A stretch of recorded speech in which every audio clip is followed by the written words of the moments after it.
Welcome back, ladies and gentlemen, to Run It Back here at ROK. And we have some fantastic matches of Valorant here for you. And I'm back here with Nerds Corners. I'm Archmage, and I'm super, super excited to be back. Sorry. Do I have to stop running now? You can stop running. Oh, thank God. We called it the Run It Back lane, so I was just like, okay, gotta double check. Gotta make sure we got all our eggs and baskets cooked and ready. I am excited for this match because the name of one of the teams has been eluding literally everyone on the casting desk, and it honestly makes me laugh. I want you to pronounce it first. No, you literally told it. You told me literally just 2 seconds ago, and I've already forgotten. But I'll try. No, wait, hold on. Nah, I can't do it. How do you pronounce it? It's called Sad Green, dog. No, that's not. Dolbayobe, which is a Russian word that means... No, Dolbayobe, they even spelled it wrong. I chewed him out for it. You should put a Y in there, like Yobe, because if you're anglicizing it. What does that mean? It's interestingly enough, I don't think I can say it on broadcast. Okay, never mind. Don't look it up at home if you're not of the age of 18. No, it just means...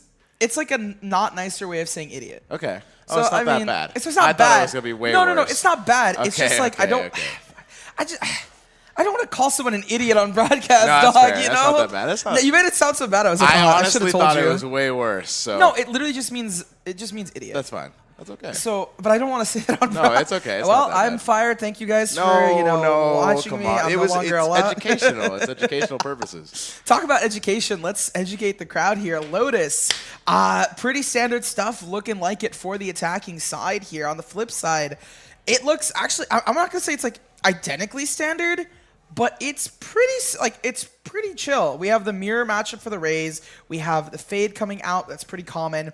The different Sentinels make sense, but they're like, it's not like, it's completely off meta pick. Breach Sova is good. Breach Fade is good. The one thing is, there's not that many flashes over here on the attacking side, and that is the thing that really, it doesn't scare me, but it definitely fills me with this sort of like, I wouldn't say panic, just this like, okay, big question mark of what is their solution to this? It's gonna be interesting.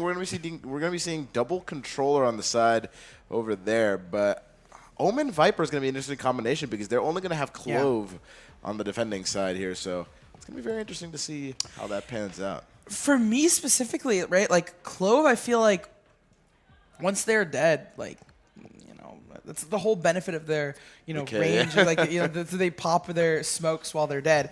So on a map like Lotus, it's a really big map. So it's like, I get it. But at the same time, the versatility in that specific aspect of it might not be as pronounced in some cases. That's not to say that they're a bad pick. It's just to say that it's an interesting choice to have. And they need to play around that. For sure. A very good fact there is that seeing how big the stage is, Clove might not be able to find the value. But there might be rounds where that smoke from the dead might just come in clutch. You never know, especially with a character like Clove. Even just the ultimate brings value in and of itself, right? So definitely. Understand the value of a pick like Clove, but what are these images? Dolbayoba just. It means idiot. So like seeing the cat, it's kind of goofy. I've seen that picture before, and I love it so much. But first round pistols, here we go. This is the second to last game on stream, by the way. Yes, it is. Ooh, Gucci immediately traded out off the rip. It's going to be good. I was actually talking with some of the players out here, right? What they're discussing, one of the biggest things is at this level is just being able to get those trades, right? Oh, and into the spider's web they fall. Torfy picking up one onto Mochila.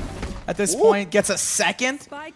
You got to get the trades. You got to get something. And just like we talked about it, terrific. Gets 3 without getting traded at all. Oh my gosh, words. Terrific, great job there. Now has the spike. Sitting down on the A site. Trying to get a timing. Gets 1. Not the 2-3. Not the 2-3. Not the 2-3-4. Sama cleans it up. And that's going to be the pistols going to Dolb. Honestly, Dolb is probably like the better way of saying it. That's how I'm going to say it from now on. That's fair.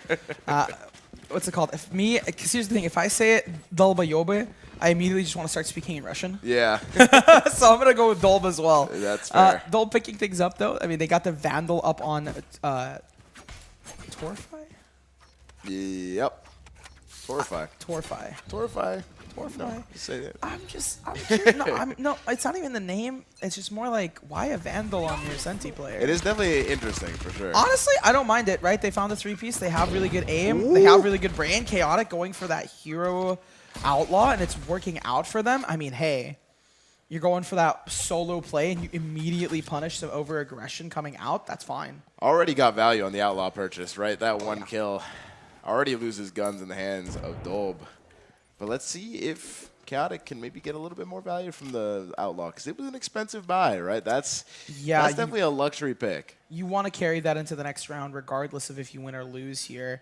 The time not working necessarily in Sad Green's favor, because they do kind of be on the attack right now. They have to push in some capacity. Torfy, Samo, just kind of waiting to see what I'm waiting to see what they're going to do here. It's gonna be Gucci instead. Wrong player. Yeah, wrong player. Gucci finds the overheal now, just using that speed to try to get a little bit of info here. Samo gets the Guardian headshot on Chaotic, loses the Outlaw. The flash, such perfectly timed. Oh, it's going to give them so much space on the side. Bao picking up Gucci, though, is going to be nice with a classic nonetheless. The plant is down, and the players need to retake all together. This is what's having a really solid economy works out. Samo going to go for the defuse. Swamp Grenade invested. What a flick! The most disgusting flick What? I've ever seen. And we were on the we were on the receiving end of it. Too. Yeah. It felt like added to the disrespect. 'Cause we saw that hurling at the player. Oh my, that was an insane flick. I couldn't even have reacted to that if I wanted to. Terrific just on another level. 5-0 in the first 2 rounds here is definitely showing how Terrific has been playing this entire day. 5-0. Right here. Like, they have a Vandal that they carried over. They picked up, I don't know if they picked up that Outlaw. I would assume they either did or they bought it up here. From Chaotic, for sure. Yeah, because, I mean, they had 2K creds here, so realistically, it makes sense that they're all ecoing. Dolbayoba, they're very comfortable, right? They understand what they need to be doing here. Torfy has just been really clean with just really snappy with their aim. Not clean, sorry, wrong from that. Just snappy. Good use of the cam there as well. Cage trigger. Looking like a C push. Chaotic on the site. Not able to get anything here. Torfy just going to back off, play retake with the team. Oh, the trip connects. Oh, through the smoke.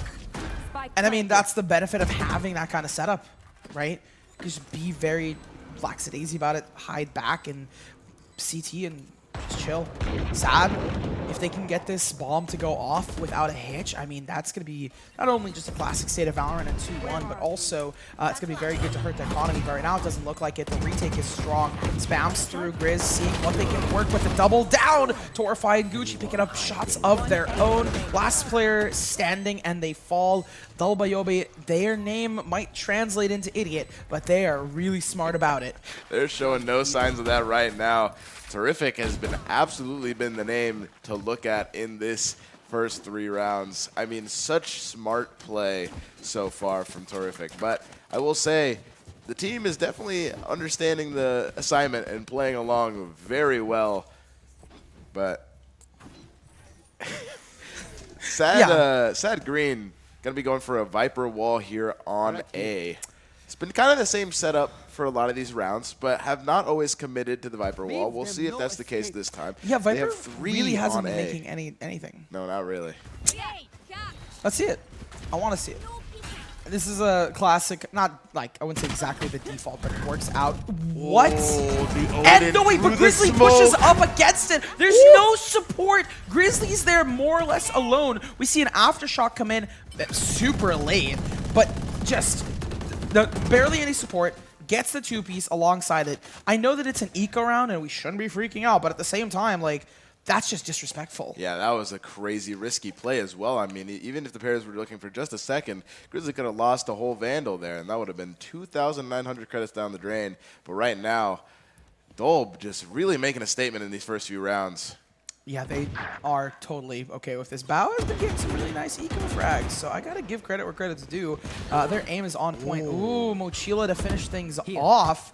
They're gonna re-peek it together. Was that a double? That's a triple, baby. No, a double kill, like a collab. yeah. The triple onto the players, but look at what this does. Calling my bot. 2 Vandals given over to the side of Sad Green. And now a 2v1 Excite has to use this Odin seconds to left. make a little bit of a clutch here. You're stuck in mound, and now the Prowler coming out to find you, and it connects. Oh, it does. Oh, it's over because they now know Excite's position. They know that Excite is on a Odin, and they know that Excite's not going to be able to do much here. Prowler one more time, has to break it. Let's see if Excite can make any type of plays. The drone comes in, time is ticking. I'll find you. It doesn't spot Mochila, I don't think. This could be a dangerous position here. Turret on lock. Scanning ahead. Recon Dart could be big here. Last Seems to player know. Makes it a 1v1. Turret is still on lock. Switch to the Vandals. Breaks the turret. Has the dart or the molly. And Yeah, that's it's going to be the over. end for this spike. Great round, though. Thrifty. Excite gets the pick, a thrifty round, and honestly, off that double collat with a 3-piece kill, I mean, the double on the collat to get 3 kills, to get 2 weapons in a 1v2 is just like layers upon layers. Not only of numbers and math that I don't want to do this late at night, but just it, like No, insanity. Like so big you for need Mochila. like you needed to turn up, and they did exactly that. Exactly that. I mean, we were talking about how Bao was getting those like eco frags, right? But Mochila, as soon as you said that, really locked in and found Oh, those yeah. eco frags as well. Oh But yeah. let me tell you, I feel like the big part of that too was how long Excite decided to go for that play, right? I mean, we saw Oh, yeah. standing in main for quite a while, maybe a little bit scared of the util, but More than just scared of the util, it's like a matter of like you don't want to push in a disadvantageous position. So they're trying to see what they can work into, and on this site there's a 3-site map, so you're trying to hit the weakest site, obviously, right? That's mainly the thing. You're waiting for a util dump right there. Mochila activates. Wait, wait. We're immediately speeding things up. Chaotic finds 1, picks it up onto Grizzly. They find the 2-piece, and Sad is just immediately open their way into this round. incredible stuff there. The showdown finds, or the showstopper finds a kill, and now Samo switches to the Vandal, trying to see if you can maybe pick up the scraps of what was left here on this C site. Now a bunch of them stuck waterfall. The paranoia comes out. Dynamic gets flashed. Another push. Gooch can't find it, but a flash is going to get the trade, and the ult from Clove continues. That's just the stalling potential in this Breach ultimate. I wanted to talk about this. Last player Oh standing. God, the Mochila though cleans it up with another triple kill in this round. Oh, I cannot believe how well Mochila's playing. Wait. Samo popped the Breach ultimate. I literally interrupted you to say, hey, there's still a Breach ult online. There's a possibility for Dolb to come in and wreak havoc onto Sad Green. They just avoided entirely. Entirely avoided. I'm not quite sure how Mochila did it, but a 3K again, back to back in these 2 rounds, really showcases that the real reason these is not 5-0 is because of Mochila. And you gotta give, I mean, not even just credit where credit's due, but you gotta give some sort of like nod to them. But at the same time, Sad Green, like if they're relying on one solo outplay rather than an entirely well-rounded roster, at some point just, you know, it just gotta stop working. Unless the entire team is really setting up Mochila to get these picks. And I think that last round it really is the case. Chaotic on the entry, Torify is gonna go down. It isn't eco or a broken buy more specifically for them, but it doesn't mean it's gonna be over. Excite picks up one more as Grizzly starts to score. Fantastic shot there on the rotating door, and now it seems like Dolb is trying to make a play here. Excite gonna be running into Chaotic here. Oh, but Chaotic with the flick turns around. The showstopper gets the Grizzly. Last player standing. What? Wow, raise for raise. Util for util. Insane stuff there. The Prowler not gonna connect, but still finds Gucci in the smoke. And that's gonna be another round for Sad Green. They even out the score. It's 3-3. And, I mean, they do such a good job just taking out all the players. See, like, it's funny because I brought up that concern about Mochila just being kind of that solo outplayer, and immediately we see Chaotic being able to push in and take a lot of space, dynamic workflow altogether. And not dynamic the player, I just realized what I said, but I mean, like, the workflow of Sad Green is dynamic with dynamic, so it kind of adds up onto that. Works out. It does, I guess. I will say in these past few rounds, I will mention that Chaotic's movement with Raze has been the best we've seen all day. Yeah. Like, we've been seeing a lot more clean blast packs than with some of the other races. Which always makes me think that it might just be a skill issue. But at the same time, like, I don't believe that. I think it's genuinely, like, Riot has made the blast packs kind of... For sure I mean, worse. It might make it just, instead of worse, it might make it a little bit harder. Well, it doesn't matter. It seems Yeah, like I mean, they're out of Torify. it. It's Torify bringing them down. Samo grabbing one more onto Mochila. And now it's just the 5 players to the 3 as they're slowly trying to see what they can recoup. The start, the 1-for-1 for 2. Dynamic immediately is there, not letting a player go in vain. Bao with the plant as it goes down. Spike is down. The position has been gained. Oh, they know. Oh, they're trying to ult for ult here. Dynamic pops theirs as well from the shadows to get out of dodge. Interesting position. Yeah, it seems as if Samo might be screwed here. Yeah, Samo's going to get... I feel like, honestly, it's more on purpose to try and bait them. It looks like a trap play so that they get into a further position. It works out, but Bao's not going to budge. Dynamic knows exactly the position of Grizzly, and Dynamic, at this point, is just like...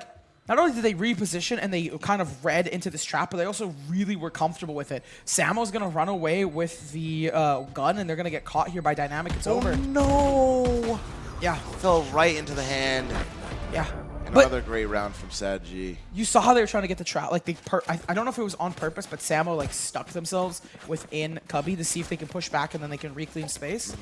I don't know if that was intentional or not, but if it was, it's smart. If not, then it's just kind of a misread from me. Worked out, yeah, for sure. It just worked out in some way. But already a 4-0 in a row. Really great stuff from Sad G. Taking 4 in a row is definitely not easy, especially after getting 3-0'd in the first 3 rounds of this game. Really reclaimed this economy and now forcing Dolb to buy a bunch of Deagles. See if they can use them wisely. 2 Spectres as well.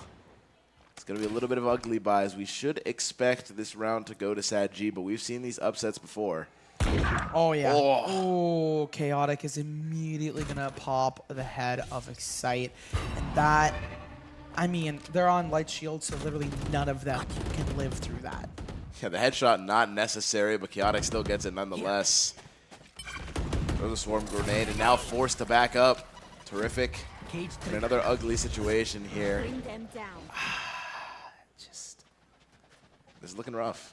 I mean, rough is definitely a word to describe this. I would say it's deeper than that, but at the same time, you've lost 4 in a row after winning 3 in a row. You're now on a broken buy. You're not on a full eco, but it's broken. Samo's going to deny the plant. It seems like the mental of these players is also going to be kind of like tilted because they're making a lot of like smaller mistakes. I wonder on this retake because they have the capability to be retake to even with worse off weaponry win out. Samo lining things up, but gets just the tip of the arm. The elbow shot up and dead. Gucci picking a bow close and personal space created but not maintained. Dynamics there. Torify up and Adam repositions out Chaotic with just a shorty in hand, gets the 5th round, and that I see your face. I see you, Archmage. You just for audience at home, hand over mouth, just pog face. Like how many? I don't know, man. No, that's a good reaction to have because like but like you have to be tilted if you're on Dolb. I'm tilted and I'm watching. But that's my point, right? To kind of paint this picture, to color it in, Dolb is probably fuming 5 in a row because the small mistakes, right? They played off of each other. They could have they kind of trickled in rather than all going together into this ultimate. This is for sure the case. I mean, we saw another small mistake earlier, and I'm not sure how many people of the viewers really recognized it, but wow. This Hunter's Fury is getting so much value right now. Great damage and great information. Now finds out that they're all there A main. The tick damage. Huge to just like make these engagements coming up a lot easier. And especially with the Odin too, that can really play a big factor here. But look at how Silence has inserted them onto the site through the smoke. Oh wow, stuck here. Oh, they almost got out. He almost got away with it too. Almost got away with it for sure. But almost doesn't count. But going to be moving away here, looking like it's going to be a B push instead. Okay. Prowler's going to find the trip. It's going to knock them down a little bit. Clears it with the haunt. Opts to go for C instead when the B was clear. But still. Okay, no, I get why. The misdirection. Like it, yeah. It's misdirection. Because now it's going to keep the rotators towards A. It's not going to. It's going to make it a little easier, hopefully. It's not. I'm sorry, Samo's just too good. Samo's just too good. The logic is to keep the rotators, but logic and dictate doesn't always make sense. Gucci's there on the board, misses the shots. Not dead yet, I don't think invested, no. I thought we saw the SFX for it, but no, they have the numbers, so I think they're going to be saving that not dead yet for the future rounds. And they got the 4th, so the tilt has, I mean, I don't know, what was it you said, like, they were making small mistakes. I don't know if it's the same one, but for me, it was just like some holes in their defensive line, and on the retake, I felt like they weren't communicating as much. And it's something that I'm going to go ask them almost immediately because there's a Russian-speaking person on there, so we're just going to yap in Russian. But at the same time, like, it seems this is a little bit better. Like, Yeah, they're more cohesive. I'm liking it a little bit more. For me, the mistakes that I was recognizing were a little bit more micro. Like, there were interactions where Gooch would get a pick, and instead of just trying to go for another one and be ready for the second pick, I would activate the overheal ability and put themselves in an animation and then get traded, right? Instead of trying to look for another one. So I mean, I get it. It's because you want to try and get out of dodge. Yeah. At the same time, like, sometimes not using util at the right times can really bite you if it happens more than once. But look, the Nightfall comes through. Mochila Chaotic picking up the pieces on the site. 2 players down to the one that they've traded. The bullets are there, and that's going to be a shot onto target. Gooch just looking around, trying to see what they can find up toward this position. There's that ultimate. I don't think it's gonna, I just don't think that it's worth it here. Chaotic on the 4-piece. The op is going to be given up to them. I honestly would not be surprised. no, they leave it. No, I was going to say, I'm not going to be surprised If they leave it, yeah. I if definitely was a smart play. I'm not going to be surprised if they throw it off the map, was my main thing. You know why? Because attack op is fine. It's just a matter of, like, I don't think that they have really any offers, do they? No, not really. I mean, not from what we've seen, right? Well, not what we've seen so far. I'll have to double check. I'll have to ask them, but maybe it's just like, you know, Jet Ascent op, sure, but like they don't really have an opper. For sure. Here we go, though. I mean, the 2 stars of SadG right now have been Chaotic and Mochila. Let's see if they can continue that pressure. Maybe someone like Silex can maybe show up a little bit more in these next few rounds. Oh, yeah. But I see XX is going to happen here. It's a stack towards A with a rotate onto C as they're playing strong weak, so I don't think it's the worst kind of read here considering they have a broken buy. Samo, Gucci, and Grizzly are the only players with it, whereas Torify and Excite are on just a really big eco. It should just be kind of like, let's see what damage we can do. Oh, Grizzly finds one, though, through the wall. The drone's going to find Dynamic. No, hides from it. Dynamic hides from here. I was going to say, they're going to try not to get caught here so they can take the space back, but Grizzly's not going to... they're going to hear the read. The ultimate comes through for Mound. They understand the players are not going to be playing on site. It's really going to give this space to them. Coming through 1-for-1. Oh, look at this pressure. The ultimate Rosas, but at the end of the day, the pros don't fake and the defuse comes through. You could just win by defusing that bomb. Gucci gets the 3rd, and I mean, that was played perfectly. Coming down to Samo, popping that ultimate into Mound because they cleared a lot of that site space.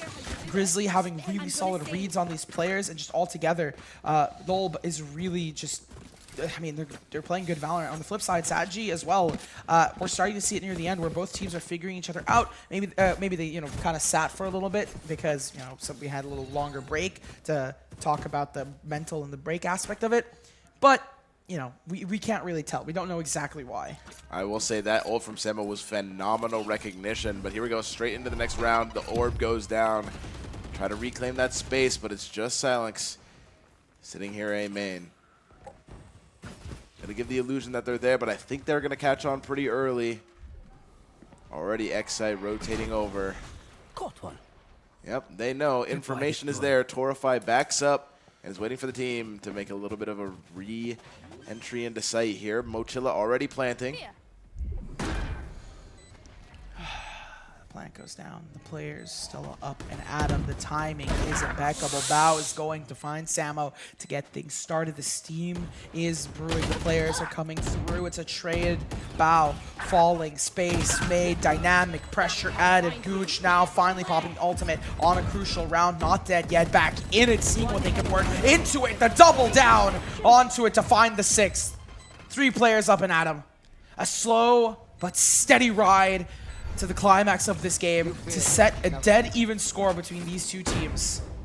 I was going to mention the fact that because Gooch found a kill in that Five. ultimate, the gun was saved. But then I was like, wait, it's 6 sec. We're going into the pistol round. Yeah, it doesn't matter. It does not matter. You pop that ult. I'm surprised. Gooch has held onto that ult for like For a lot of rounds. Yeah, I was low-key gonna be like, hey, why aren't we popping that? There's some rounds where like I feel like a better player than myself would say to me, like, you shouldn't pop those rounds. Like, I think it might just be a skill issue for me, where it's like, why are they popping it? Because that's the round, like, I see why. Yeah. Really crucial rounds. Just to give yourself that extra oomph. It's an extra life. It is. Definitely is nothing to mess with. And you have to play it, like, really accurately, because if you pop it in a really bad spot, it's, like, it's worthless.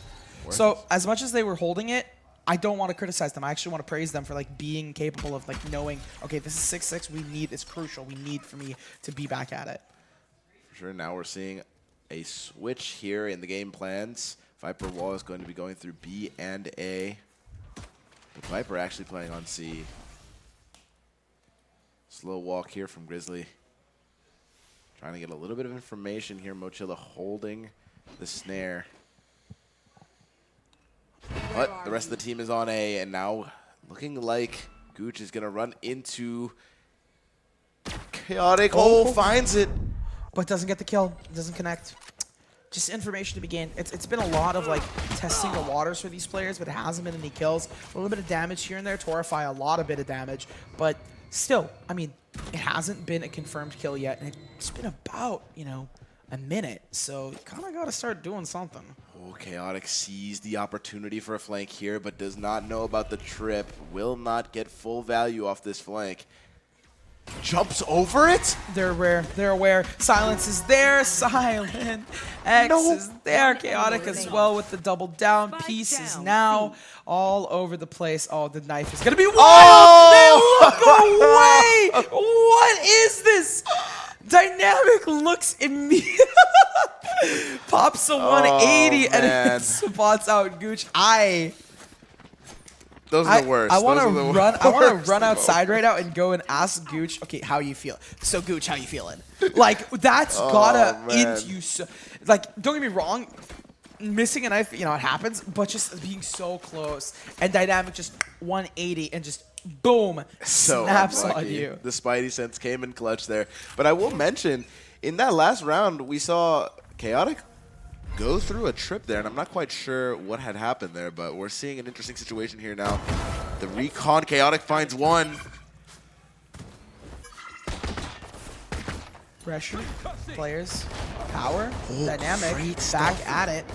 2 down, 3 up, seeing what they can work with. Chaotic stats. I don't think it's going to be a flawless victory, but okay, you know what? Maybe I looking close. Yeah, it's looking damn near close. Grizzly's going to be taking the fight. There it is. And a flawless on this eco. Nothing to be surprised at, but still pretty decent here for Sad G. Yeah. Just 2, most likely gonna, like by the theory they should lose this, but by practice they have 2, 3, they have 2 Guardians, 3 rifles, and then a head tap machine on Mochilla if they do get those headshots. I mean, Stinger up close also can be deadly, so I mean they have kind of an okay-ish buy to contend with 3 light shields and a Guardian that Dolb has. And I was going to mention, Mochilla definitely no stranger to hitting those head taps. I mean, we've seen it with the Sheriff, and I wouldn't be surprised if we see some value from that Marshall. But looking like an A push for Dolb. And just bow on the site. Defend, but Silex pulls up with the molly now. Trying to delay. Trying to delay just a little bit here, but Grizzly gonna nade out bow. Takes a lot of damage to the aftershock. No, what a nasty combo. Because if they peek out, they're dead. If they stay there, they're dead. Regardless, it's just over. But they don't expect Silent X to drop immediately after. Spike is down. So Samo, silent. so huge there. Great assistance for his teammate. The grenade. Oh, wastes the rocket, but that's because Mochilla finds the Sheriff kill, and now Dynamic continues to push this out, and it's only X site left. Can he clutch it? He finds one. Almost gets the second. Gets one with the wall tap. The right click in danger. The TP's away. The TP! And he gets it. The 3K for X site and an amazing clutch for Dolb. Oh my lord. Because Sad could have won that. There's 3v1. There's so much potential for Sad to just completely, change up the script and kind of copy what Dolb did, win 3 in a row. But it just, isn't the case. Right, once we've set it into the stone, it's really difficult to chisel out a new path. You need to make sure you have what it takes. And more to that regard, right, Dolb, they've tightened the score a bit. Right, would they win one more here? Boom, 8-8, and then we are back to square one. Let me mention something. I do love the amount of chemistry and cooperation this team of Dolb has. It can really tell how well they play off each other and how much experience they have playing with each other because of the way that they have been assisting each other in these plays. But Grizzly finds the headshot with Guardian. And now things slow down a little bit. Pressure builds, and the players need to live up to it. Grizzly on low HP. Toxin screen. Recharging players, just wait to see what they can work with. They push in straight into the trap, set up Dynamic and Mochilla on both sides, just playing passively. Not necessarily a trap, but still. There's that Seize pushing together, tethering them into place, leaving only one player alive. Grizzly's already on low HP, and they're just a whiff away from death. This Haunt is going to give away the position, and it's a lock and key. 9th round for Sad. We don't get to see the 8-8. We do get to see some Sad dominance, which is a very weird sentence in hindsight, but still, we get to see dominance from Sad Green, and that's kind of what you want out of a team, especially one that's going to be consistent and all together. We'll see, though. It's still a remarkably close first map here. 7-9 is definitely not a score where either team is feeling sad about themselves. Both of them have been playing pretty good so far. I'm excited to see what adaptations will be made, but this is looking like another Sad GW. Especially on this econ. Broke by here for Dolb. Nice flash, though, just using that Util to try to get as much information as possible. The smokes are going to come out for Clove. And the grenade forces them to push up just a little bit. Oh, jumps right over it. Still, it's tethered. The trades are there, Gucci. They'll be able to pick up a weapon here, hopefully. They fall back. Sad G, since they won that previous one, they have, a little bit more that they can work with, a little bit more that they can potentially gain, right? And if they win this, they can start steamrolling that. Because right now they're at 2,900 and 2,000 creds respectively for Silent X and Dynamic.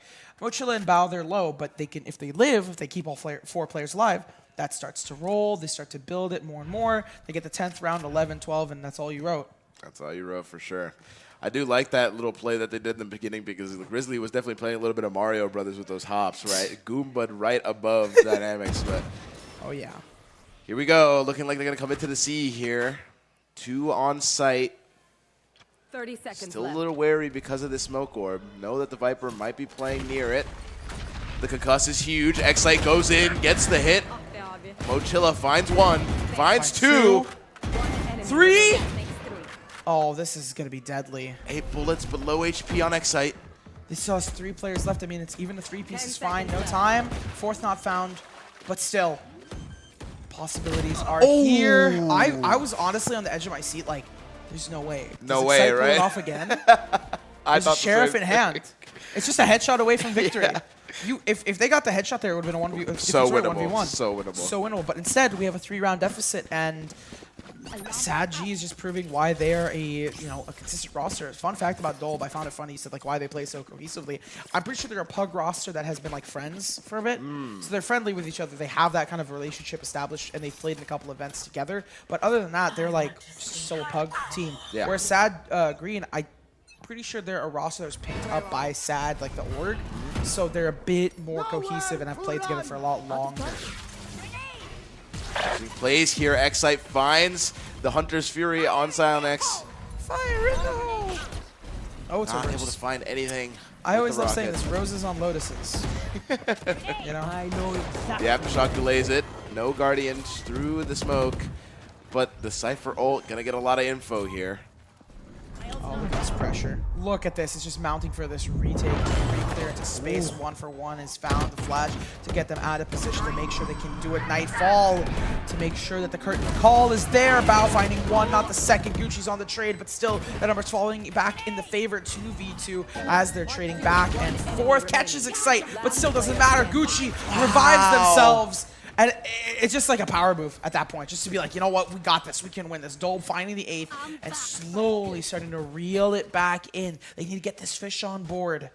Still saved the gun using that ult, in fact. Yeah. Even though they didn't find the kill, still was able to stay alive long enough for the round to end and the gun to be saved. But Excite has really been showing up in these last few rounds for Dolb.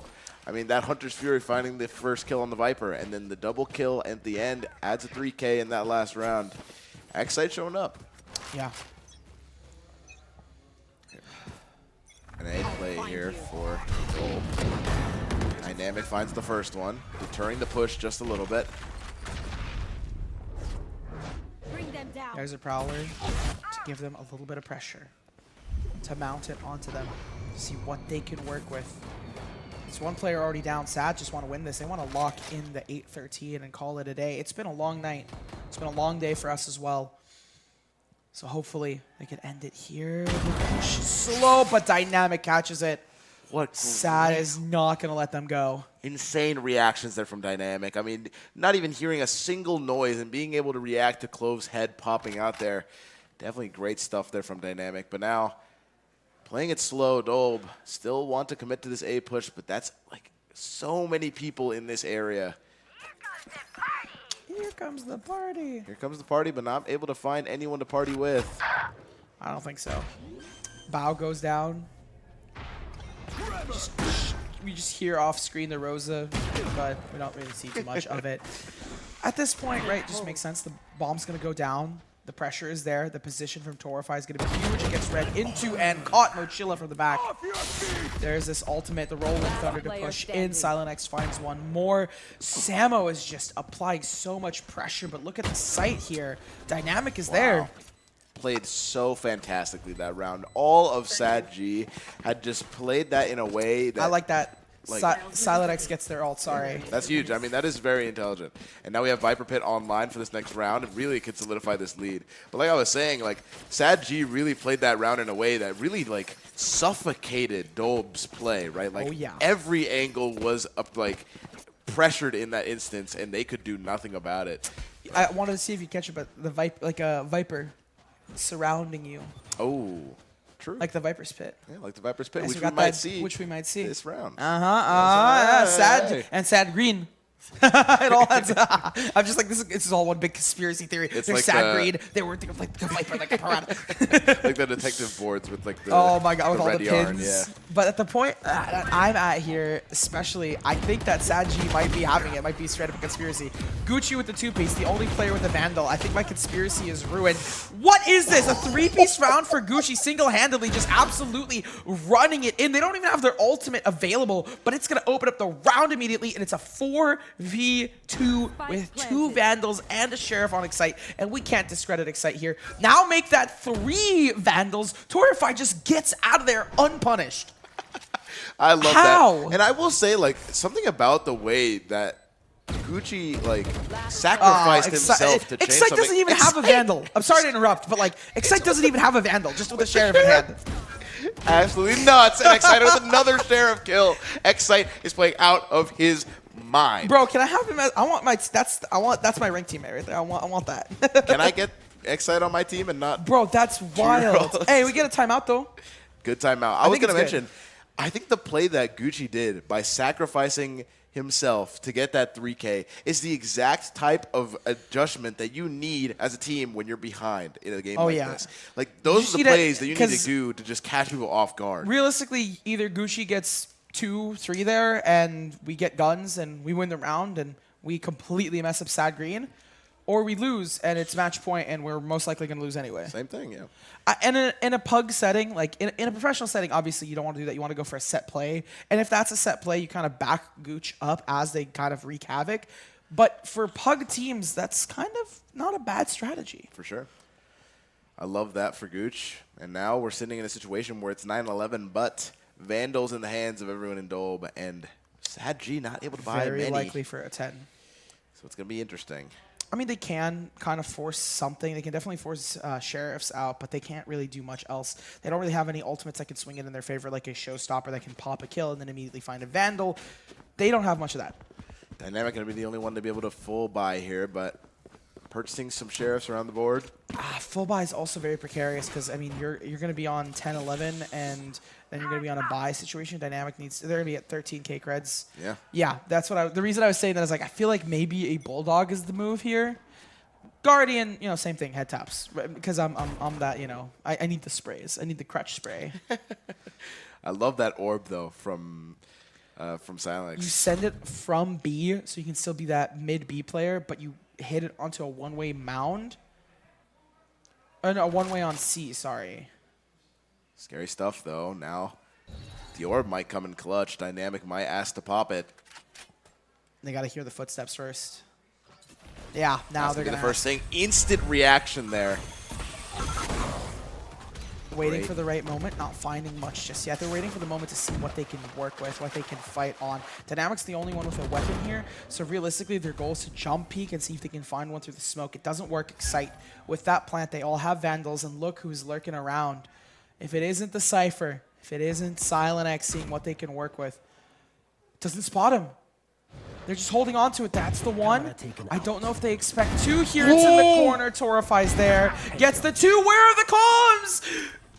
Wow. That Oh, looked no. like ranked. Oh no, don't say that. Gooch gets another onto Bow as they just push in together and they dominate. I mean, if you're on a stage like this, right, you really need to communicate where the enemies are shooting you from. That is like basic It's a little communications spooky. 101. Yeah, right? it's because it's like, don't get me wrong. Like you don't, it does take some time to like get the calm out there, but That was a pretty decent amount of time to react. I'll give them benefit of the doubt though. They opened the door, so they're trying to, for sure. like for sure. they're kind of get. I definitely think pinched, the but still. door opening was the nail in the coffin there because the timing must have been horrific. Oh yeah, it was definitely not like an intentional thing. Yeah. So I do want to give them some sort of like credit and not be like, oh, you know, they messed up. Yeah, it's just unfortunate in the time. Those situations happen all the time. So But it's just really it is unfortunate, the communication of like, hey, I'm opening door. Hey, I'm clearing this. Yeah. I think that's the biggest kicker. Didn't check the corner either. That's definitely one of the tough ones as well. Did I not mean, expect it's terrific 50-50. there. I mean, yeah, It's a that's 50-50. crazy. At All right. that point, it's a 50-50. You just got to calm that you're clearing. It's sad G now. They need to win this. They have the glass cannon op onto Chaotic. They have everyone else buying up. Silent X on the light shields as well. No ultimates in sight except for maybe Mochila and the from the shadows for Dynamic. Still, those seem rather difficult, I would say, to achieve here, especially in this short of a time frame. Gooch finding the first on Bow is going to spell disaster. Definitely touch. Now try to go for the dry peek. Samo gets Dynamite. Oh, Torify gets Mochila as well, and now continuing to get these kills. Sad G needed to get those kills, but now Chaotic with the glass op finds one, but gonna save it. I think that's the play, right? I mean, you want to save an operator. That's the biggest They're going to play for exits. They're going to try and find an exit pick, and that's about it, really. It's going on to C site. Well, Set up camp. yeah, just find an exit kill as they go hunting. Realistically, you can if you try and find an exit kill and you lose the op, that's bad. But if they hunt, like look at their position right now, they're playing from CT. They have a really long sight angle, and they can very easily go into it. Oh, look at this too. Dolb is like immediately like, oh, they're probably like, let's check CT, let's go through here together. Yep. So both teams kind of reading the picture correctly.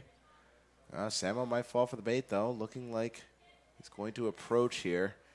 Bomb will go off right now. Going to peek into the angle, but the timing. Oh, I think they wow. shot. I think they shot at Chaotic. And Chaotic does not want to take that fight, does not want to repeat, because you're supposed to hold with that op. Yep. Love that, though. And now Excite, 9,000 credits going into this round. And, dude, it's 11-11. So much money and 11-11. It's 11-11. It's 11-11. We're in I know, for a long I'm one. like whispering it, right? I'm like, it's 11-11. It's like a secret. Yeah, oh my God, 11-11. Shh, I see dead. I see 11-11. I see some dead players who have fallen in that round, but I don't see any dead plays. These guys are getting so active so often. The Hunter's Fury immediately off the rip, try and push through. Did that thread the needle and didn't hit their teammates? Wow. Great stuff. I mean, Dynamic holding the bucky. Insta kill. Oh, another one! Gucci's gonna be not dead yet. They come back and alive. Gonna get a third kill with the Bucky on the same player, taking damage. They're hunting for more. Samo finally gonna take them down a notch. There is that ultimate, that operator. Oh my god, words. To kind of lock it in. Another pick there. Excite kind of whiffing, but still managing to balance things out near the end. Spike is out, but the players are not dead yet. Torify is here. And you need to be terrified of Torify, especially if they can get this really nasty lurk. Silent X not getting spotted as they can wrap all the way around. 45 seconds on the clock. I know. My jaw is on the ground right now. Torify is setting up one of the most terrifying situations we can see. Bao holding this angle. Not gonna go in through heaven, but instead going to find the angle on Chaotic. But the turret is set up just for this precise situation. No. There's no way, right? There's no way, right? There is. If they swing this fast... Yes, they do exactly that. 12 seconds left is a possibility if they can get that bomb, but they're not going to have time. They're immediately going to have to plant. That's the spike picked up. The timing is there. They have to stick it. Immediately a drop down from Bao, though. Woo! Great play there from Sad G, making it 12-11, and especially on the save, right? We saw stingers being used in that round. Boy, is this game a doozy. 11-12. Sad G is just... Yeah, I'm trying to find the adverb for this. Like, there's a word for this that, like, I haven't used and I can't think of it. It's looking close, though. This might go to overtime as well. We'll see how this next round plays out. Sad G can close out this map right here, right now, or we could see a doozy. Will Dobie push this to overtime? I think both of these teams are just eccentric. Like, honestly, they are unique. Fire play so far. That like, it's been pretty good, unique, and solid plays, especially in the second and latter half of this game. The first half, the former was a little bit rough, but it still comes together dynamic. It's close on this angle. Torify could potentially have the fight all together. The paranoia here, spam through, dynamic wins, gets another, gets the two, gets the three! Excite to stop them down, but it's only a 1-for-2 immediately. An ult invested and it's missed, the whiff. 7 HP. The fight's still there. Needs to run away to see what they can work with. Sad G is looking to win this. And Excite, you're going to need to get some headshot after headshot after headshot if you want to win. Peek together. Skeet shoot in the air. At ultimate invested. Excite is up and at it, but it doesn't work. Bao takes them down. 11-13. I need to sit down. I needed to sit down there for a second because, wow, just... it started going so well, and Sadji was winning. It's like, no, there's no way. Excite started to bite back, and then it fell apart. That's when I was like, I stood up because I was like, there's no way. Excite would have to kill 1, 2, 3 immediately, flick to a flank, and he doesn't even know someone's flanking him. So it's cooked from the moment someone's flanked. Yeah. Especially at 7 HP. That would have been the most insane clutch of all time. Oh, man. But that's going to go to Sad G on the first map, and we have another one coming up soon, but that's going to be right after this break. Oh, man, I'm excited. I'm excited, too. I'm excited.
2. Map number 2. It's the final map for us today, and it's day number 1, and all this math and coming up and all the brain and out.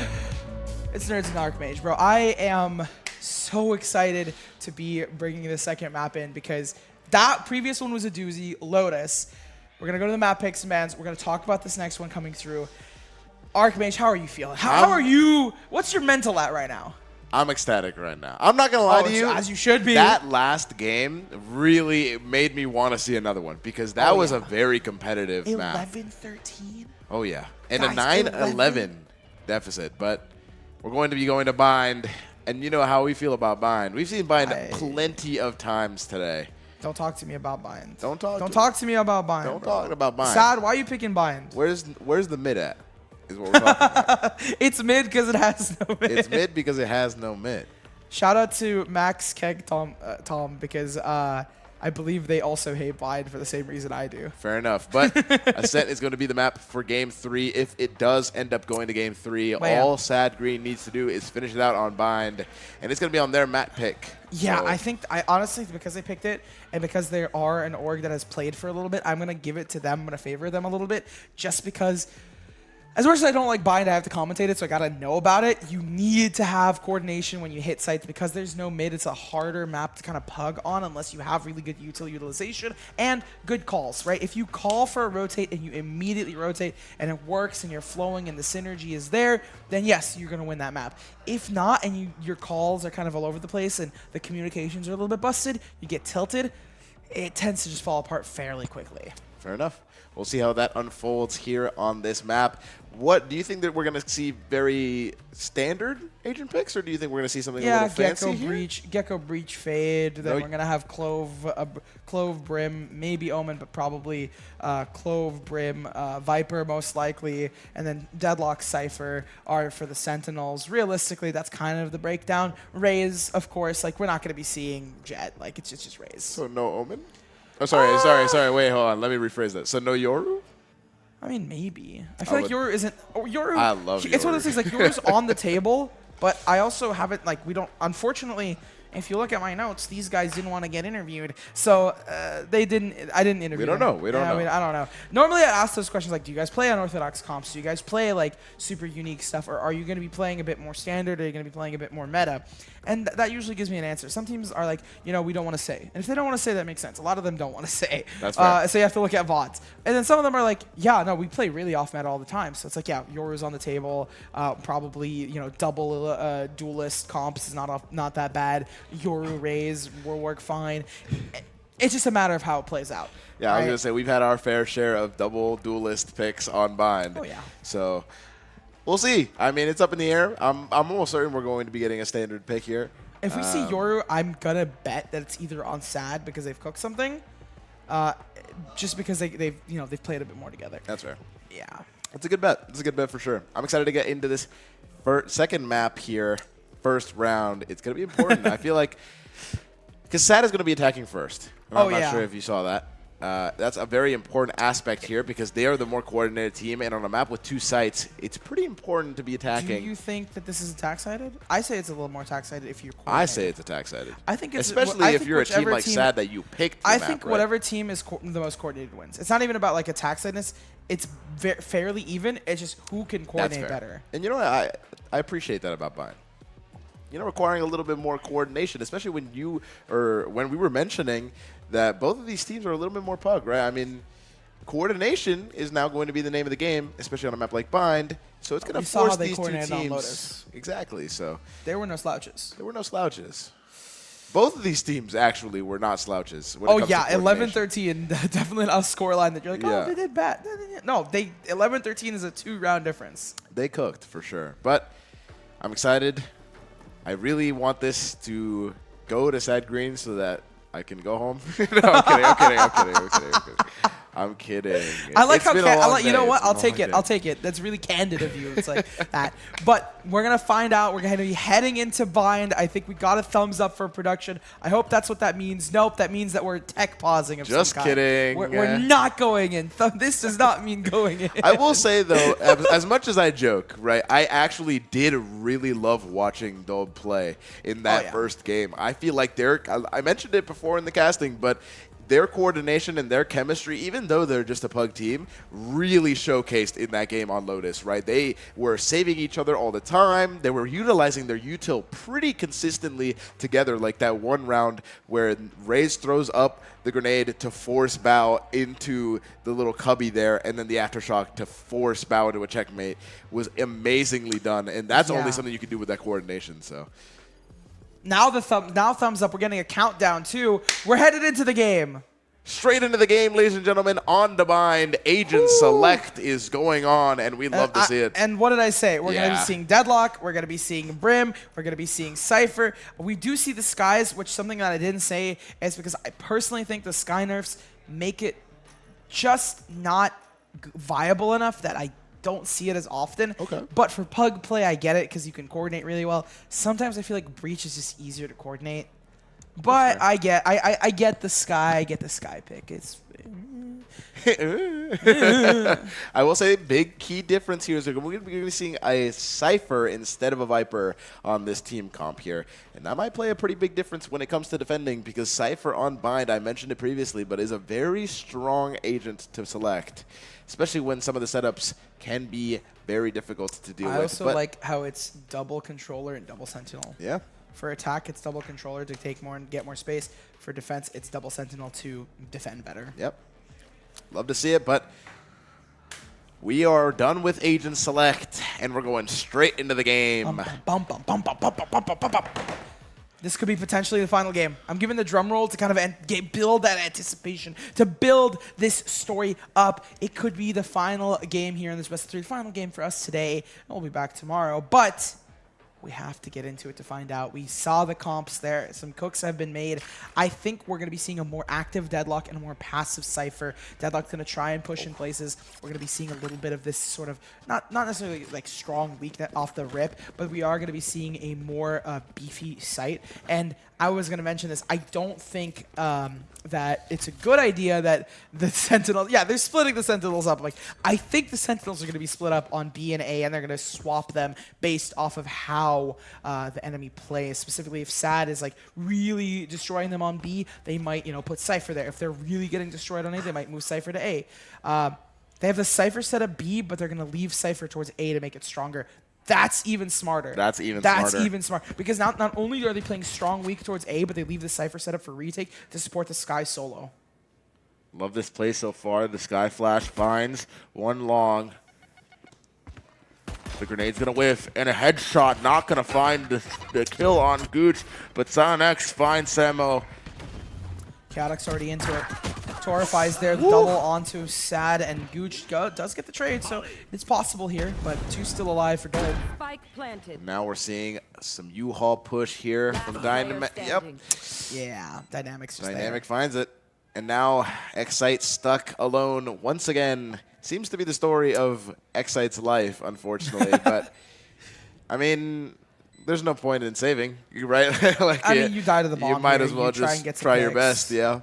They have full ghosts at this point. Ooh. Why is Excite like the go? The go. Yeah. just straight up. I need to talk to Excite after this because even if Dolb doesn't get this game, Excite has been popping off. A double found. I mean, look at how much they're farming their ultimate. Just that. Oh, a third? They don't even need to win this. I'm impressed. Yeah, that's fine. In a 1v4 and you get 3. Pretty big. It's gonna hurt. It's gonna hurt a little bit. It's gonna stink to Sad. Already 4 ultimate orbs for Excite, and although Sky's ultimate is not like the most influential in these games, it definitely plays a pretty big impact in some rounds. I mean, Sky's an info flash initiator, so they're the hybrid kind of vibe. I can see why. I can see what you mean by that, where it's like difficult to really pinpoint the the benefit to that ultimate. I feel like the thing with Sky's ultimate that I think is very interesting because when you compare it to something like Cypher's ult, where that information is almost instantaneous, I feel like Sky's ultimate may be a little bit more delayed in that info, where sometimes other ultimates can have more impact, like Brim, like Raze, etc. So very interesting. Not terrible ultimate. I'm not saying that by any means, but definitely not one that you're super excited to get super early, right? Like on the earlier rounds, it's not. Sorry. We're going to be here all night, ladies and gentlemen. We're going to be here for even longer. This is Tech Pause. Yep. You're going to get even more of those amazing jokes throughout this tech pause. I can hear it, but I'm still going to make them. I know you don't want it. I know you don't want it. You're breaking my heart. I liked it. I honestly, I feel like when I cast, sometimes I want to see how many jokes I can get away with. That's fair. That's fair. Silent X. Silent X. Silent X. I want to talk about them right now because not only are they doing good, but they're also buying up a Vandal here. They're the only ones with a rifle. We have 2 Guardians as well. Looking at this, just the psychology of it, since we have a bit more time, like generally you want to keep 3 going into it. You have Chaotic and Bao picking up the lesser weapons. Realistically, they upgrade to a Guardian or a Vandal, and then they have a pretty solid time. On the flip side, we have 2 Sheriffs, a Ghost, and the game starting. And a shorty on Grizzy. Like a Melody? Shorty, like, I'm not going to. But I will say that is terrifying because this could spell a very nasty surprise if they bait, for Sad G. If they bait the trap in, and because Silent X has the wall to kind of give them early U-Haul, yeah, honestly, it might be a good play. This might be nasty, but terrific. Finds an insane they don't timing. Even go to U-Haul. An insane timing. Hey, I respect that. I mean, it's an eco round, so you expect them to have some sort of weapon. I love that they're playing this and making sure they don't get cheesed by the U-Haul trap. Chaotic already finds Samo. Already knows the Terrific might be in that box. Throws the grenade, not able to find the right angle.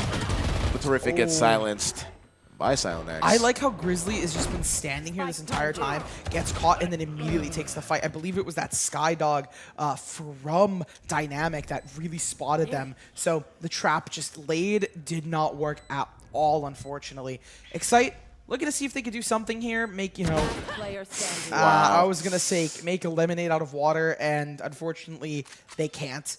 We're not going to be seeing some biblical wine shenanigans here. Yep. Unfortunately, Gucci's going to be the last player here. I think they just die to the bomb or die to a player just so they can get that loss bonus. Yep.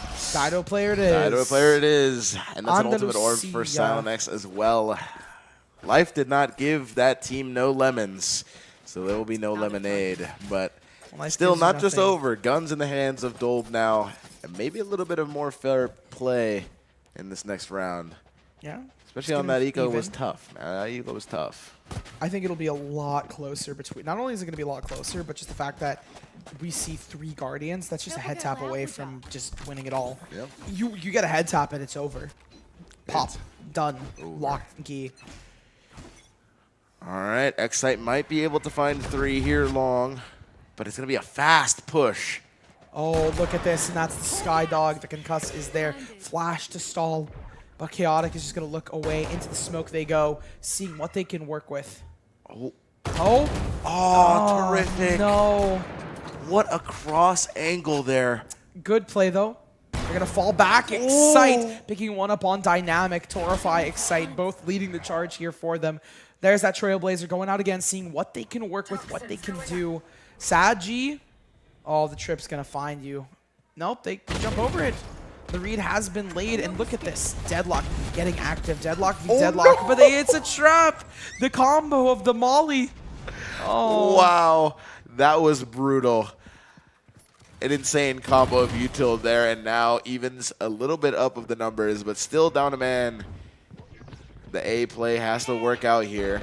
If they want to win out, they're going to have it work out. It's like forcing it in. Grizzly's going to grab out Silent X, and it's been very slow. We haven't seen like an insane push, but that makes sense. It's a broken buy for Sad G. They're on a sort of, I wouldn't say ego, but they're in this really weird spot where they only have Guardians, so they don't have like full true rifles. I guess they're like scared. Like a weird bonus there. A weird bonus. Yeah, for sure. they had three Guardians, so I don't think they should have been afraid to push like they have been. It's pretty even. It's not like there's an insane like difference between Dolb and Sad G.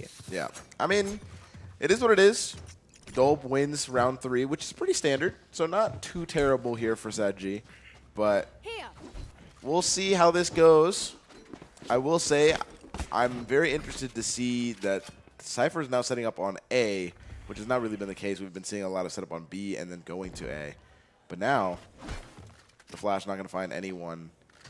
The one with the spike on Sad G is Dynamic. But the wall really shuts down this long push. And now we play it slow. Time stops Over there. as these players try to look for any opening. Any angle. The boombot goes out. A little bit of noise is made. Terrific in a weird angle here. Playing off of Torify. Doing a huge job there on Chaotic. At this point, you know, I don't think it's going to be as dynamic of a side take, but still going to be hard here. Mochila is not aware, gets spotted through here. Great Wow. play, waiting to catch Torify, but look at this. Gucci between the lines, picks up 2 more. Sure, Mochila got Torify, but look at that. They have Silent X and Mochila left. There are only 2 players for Saji. Toxin screen down. Trailblazers are not going to find anyone there. No. But the spike is going to be able to pick up. The Molly was No, crazy. not and for free. Gooch. I was like, they're going to get picked up. No. Gucci is there. Samo is there. Excite is there. Gucci might not be there right now, as they could go down pretty quickly. Yeah, they push in. The run and gun. Excite finds the headshot as Gucci Gucci's plays a running little and bit. gunning. Excite just stayed there. No, that was a good shot from Excite. Gucci it was definitely played moving target on that one. Oh, yeah. Just a little bit of distraction. Gucci was straight up the bait. Uh-huh. It's like, sorry, making you laugh. You're grabbing a sip of water and giggling. But it's just bait me. Like, just straight Yeah. up. I mean, you have the numbers, you have the players. I'm low on HP. I'm going to wide swing this. I die. At least you don't die. They're not going to hit both of us. Yeah, for sure. It's a great play. All right. 2-2, even rounds. Pretty slow start here on this second map. Sad G pushing up here in showers. Oh, Chaotic. Hello? Doesn't get caught by the boombot. How? Just sidestep it in the smoke. It's covering up part of it, so I'm assuming that the vision of it is done. Chaotic, I think, definitely got spotted by that now. Oh, they're gonna be in hot water here right now within a couple seconds. The flash comes through, and they're gonna use the enemy team flash to get themselves inserted into the teleporter. Now in an awkward situation where no one's going to take the TP, and now you're just stuck here in showers just waiting for a play. But Silent X pushing up A main here. 4 players in A. We want to see what they do with the And the this Seekers. is a good ult here. I mean, it's going to spot them all out. It gives their positions away. They were trying to play slow, but now they have to speed things up if they want something. Samo just pushes in and pushes the players off. Gucci gets another on board. Samo, I mean, they're going to win that fight, right? Not only is it worse off weaponry, but they have that ultimate that they've invested. Last player standing, dynamic, just stuck in U-Haul. There's not much that they can do. They can try and get a right click potentially, but nah, it is as cooked as Samo is there. Oh my god. Aggressive play here from Dynamic. But there's just no 45 time. I don't HP think there's though, time. yeah, there's There's absolutely no no way that Dolb is just going to run through all of these players. 5 HP. The classic will seal the deal. Dolb secures another round. 3-2. Very great play here. What a good read on that 4-stack A. Just really well aware that Sad G wanted to play on that site, but let's see how they approach this now. I have a feeling that Sad G might change up a little bit of the strategy here.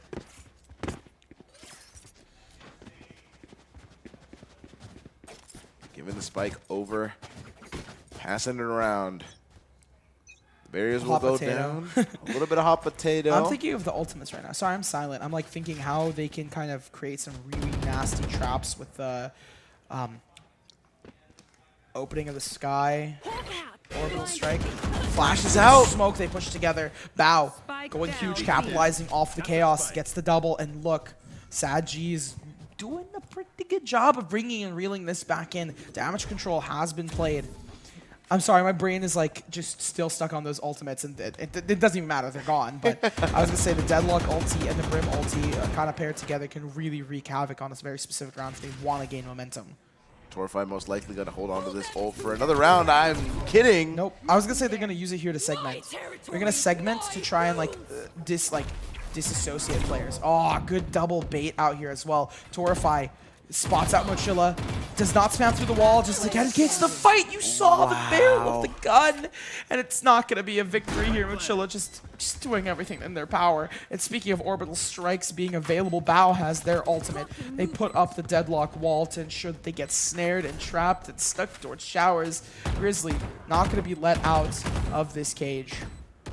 Dodges the stun there, but still, how do you make this play? How do you find this win? Trying to break the deadlock wall. Oh, 25 bullets to 30 bullets, sorry. It's cooked. It's cooked. Oh, but headshot through the smoke. It's cooked because there's 2 players on Yep. site, yeah. That's tough. It's cooked because low HP and there's 2 more players. Lucky shot, but not going to be enough for the round. 3-3. They've been going back and forth with pretty slow rounds on Bind here. Very interesting play. I think that's another reason I just dislike Bind, of how like passively defaulty you have to play. That's fair. I think that's why I love Paper X playing this, or like some other teams where they just like triple duelist or some goofy stuff like that. But you know, it is what it is. It is what it is. That's the map. That is Riot Game design. Small indie game company.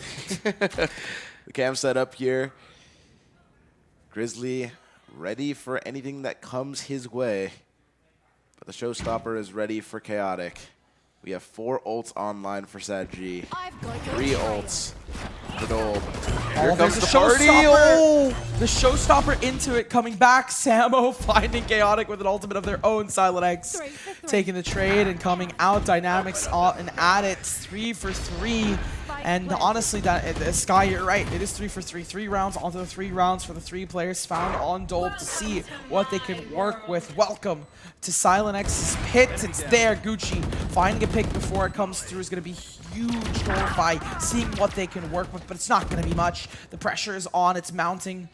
Time after time, second after second. They only have about 20 more if they want to make something 30 if you count the whole timer. I think they're going to go for a save here. Excite not too happy about it, I'm assuming, but still pretty good. Dynamic just teleported because they expect to be pack hunting. And at this point, it's like, yeah, we got to get out of here. We're okay with that for sure. And I think there's something very interesting about how impactful that deadlock wall from Sad G was. I feel like a play could have been made had that not been placed there to block off that entrance onto the Viper's pit. But great round there from Sad G, and now a little bit more of a lead, but an operator still stands in the hands of Gucci. We'll see if that comes into play here. But a Bucky in the hands of Torify is definitely not a weapon you want to see, but oh yeah, it's a weapon nonetheless. Yep. 3 to 4, Sad G. They're not going to be going out without a fight. Sure. And neither is Dolb, right? Because realistically, they win this, they go to game 3. It's going to be. I know we're excited for game 3, right? I'm excited for a game 3. I'm here till this is over. Till the whole thing is done. Oh yeah. The op It's an not gonna op v connect. op. So we did have an opper. Gucci is an opper. Gucci and Chaotic both. Both. are Oh, but they're oppers. inching Oh! together. Chaotic's going to be the first to find a flash push out of position. Go and to take the shots. Excite now. Taking down Chaotic. I don't know why I decided to sing there, but these guys are making a melody that we have to listen to. It's almost enticing us like a siren song. Silent X is pushing up here. They spot out the Trip Mochila, taking down Samo. It's just going to be S's and Pelosivs there. Silent X falls. The pressure is mounting just to be a Bucky in Torify's hands. They did pop that ultimate to give themselves some space to work with. And yeah, no, Torify did get a weapon. I don't know why my brain was lagging there. Yeah, They for picked sure. up a Vandal. Thankfully, was able to give him the space to pick up that Vandal, and now the execution here onto the B site. X-Site just going to take it slow, wait for the teammates to come in. Sound sensor up. Mochila sets up the sound sensors. Now things look a little awkward here for Dolb.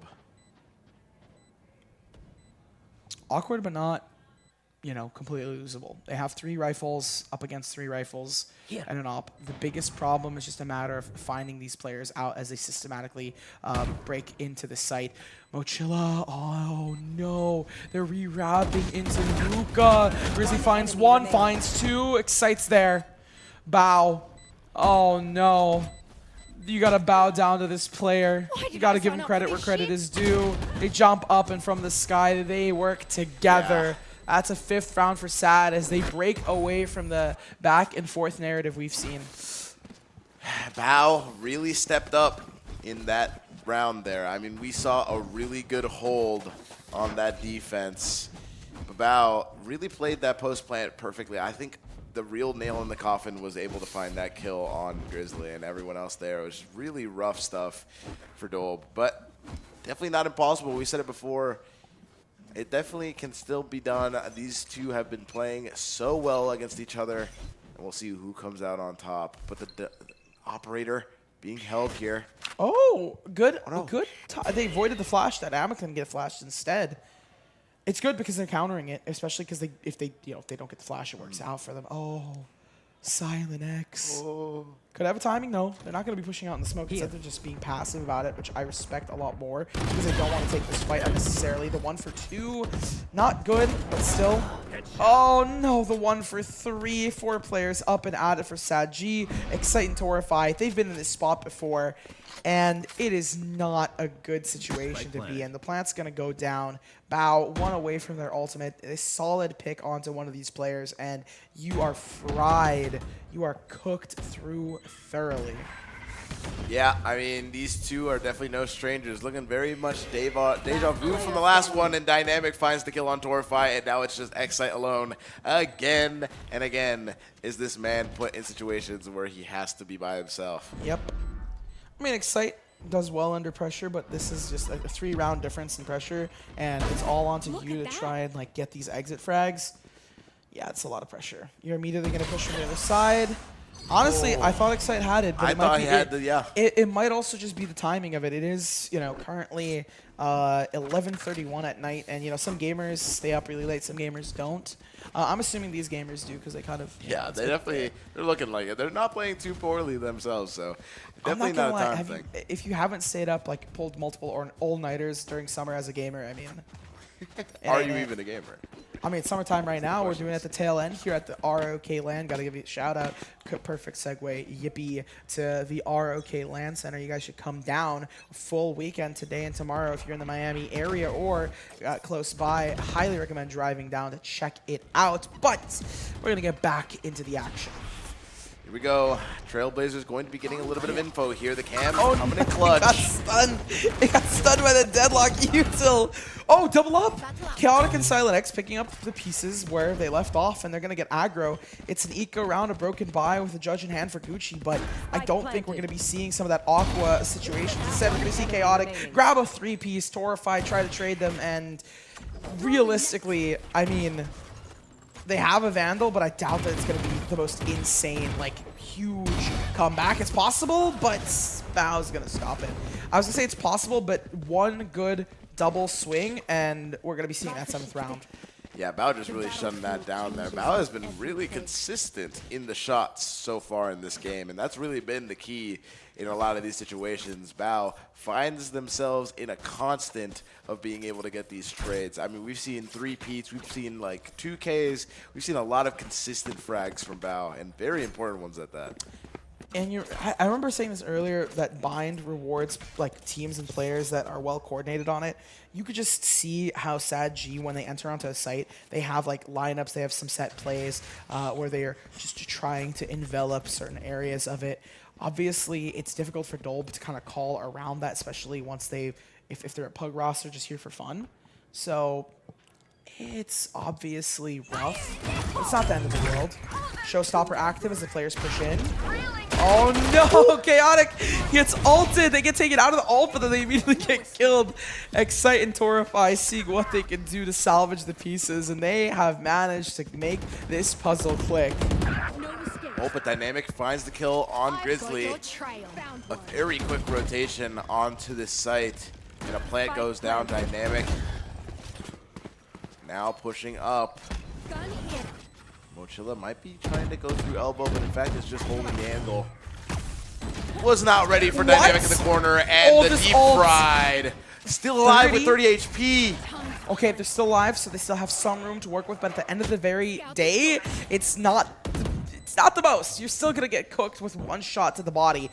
The biggest question is, can you be faster? Can you react in this moment? I guess you can't. Excite is there. Torify, last player standing. The 8th round seemingly locked in for this positioning. Because here's the thing, they're playing it perfectly. It's a 50-50, and they're playing from both angles. Can't do anything. Unless you magically shoot one and then immediately shoot the other, there is absolutely no way you win that round. 9-3. 9-3 is looking like the number 3 Guardians. A part of me Vandals. wants to say 9-3 to curse it, so then it is 8-4, but I genuinely think 9-3 just with the way that Saji's been playing. I agree. I'm excited to see Saji on the defense, because I think that's going to be a very interesting change of We did pace. almost see a 9-3 comeback today. Because we did mention that the double controller pick is definitely a little bit more aggressive than the double sentinel. So, It could work on defense as well for retakes, and you can set up. You can use it to stall a lot, but at the end of the day, it isn't as strong. We haven't been seeing too many Cypher traps and setups. Chaotic picking up another onto Gucci. There's only 3 players up and Adam here. There's no ultimates on the board. A lackluster set of utility as well. I think 9-3. It's even easier to call after that, but still. great shot there from Terrific, but going to get traded by Dynamic, and now the rotation again might be a little bit too predictable here for Excite. Finds a flash, gets the wall bang. Not going to drop the spike, but Chaotic it's a fake. Finds the Grizzly. It's a fake one more Because Chaotic time. was on the A site, and they're going to go and fight Excite right now, rotating. Is Excite going to fall for the bait? I think Excite's going to play it slow, which I'm really happy about. Nice. Slightly wider peek is going to give Excite some room to work with. Going to re-peek it here, but not able to find Chaotic. Chaotic backing up and playing with his team. Both of them going to be showers and just playing off the spike. They're holding it. Oh, yeah, they're holding this. It's over. Oh, the peek! The peek. Uh-oh. A hit. Wait, Excite can win this. They reload. There's enough time, especially if they can catch Dynamic, but no. Wow, Dynamic really clutching that round and ending it 9-3. That was a little bit of a risky play from Chaotic. That could have really costed the round. It's the momentum, I think, right? Because Sadji, even if that, in the immortal words of Bren, this is a FPS game. You're going to get shot in the face. True. So swing things. We were literally talking about this with all the players. Just swing. I mean, just take fights. That's right. It is what it is. But pistol one more time, and this could very possibly be the last pistol for our commentary booth for now. If Dolp doesn't win this, it's probably the end. This will probably be the last pistol we see. And a deagle in the hand of Chaotic. It's going to be the only deagle we see. But a lot of ghosts and a lot of light armor. We'll see how this goes. I think it's going to be rough, but I don't think it's going to be bad. I agree. I'm excited to see how Sadji plays defense here. But Silent X finds information on the long, even without using a flash. Gonna use a flash anyways. The possibilities aren't endless. I do see an end in sight. I think B is going to be difficult for them, but it's possible. Oh, no. This could be the time for it. Silent X is going to slowly bring us back into it. They just need to get this double. They get the double onto Excite, and they drop the bomb. But Samo is there to take down Silent X. Oh, it's doable for the Dolp. TP. Such a smart TP there. Already knew that they were going to rotate. Because they had the Sentinel lurk. Yeah. Yeah, Terrific. Already lurking. And the wall is nasty here. Oh my god, look at this push! Oh, they lost that. This is gonna be a long day. It's gonna be a long game here. Well, it's gonna be a long one. Yeah, Samo with the 4-piece as well, finding last one with utility. Just, I mean, you gotta give not even a little credit. You just gotta be like, yeah, that was solid. Yeah, that was very solid for sure. A head nod of approval here on attack. I think Samo really showed up in that role of playing Royce. Like, a lot of great repositions, a lot of great use of the grenade. They doubled their kills. Yeah. I think it's more like we're on the attack side. We're the ones swinging now. We should just have the confidence. And I think that is something that a lot of players need to have even on defense. Just have confidence. Both Dynamic and Mochilla with a Bucky in hand. This round definitely not looking too great for Sadji, but it is what it is. Of course, the eco. Not going to get too excited for anything here. Did they miss? Oh, God, they missed at first. That's funny. I think to the point where Grizzly didn't even pull out the camera because didn't expect it to last that long, right? I think it was just meant to like bait players out. Still Yeah. gives info if they break it. For sure. So either way, you get a little bit of info. Bao gonna be peeking this angle with Samo, but this is dangerous. The Vandal in hand.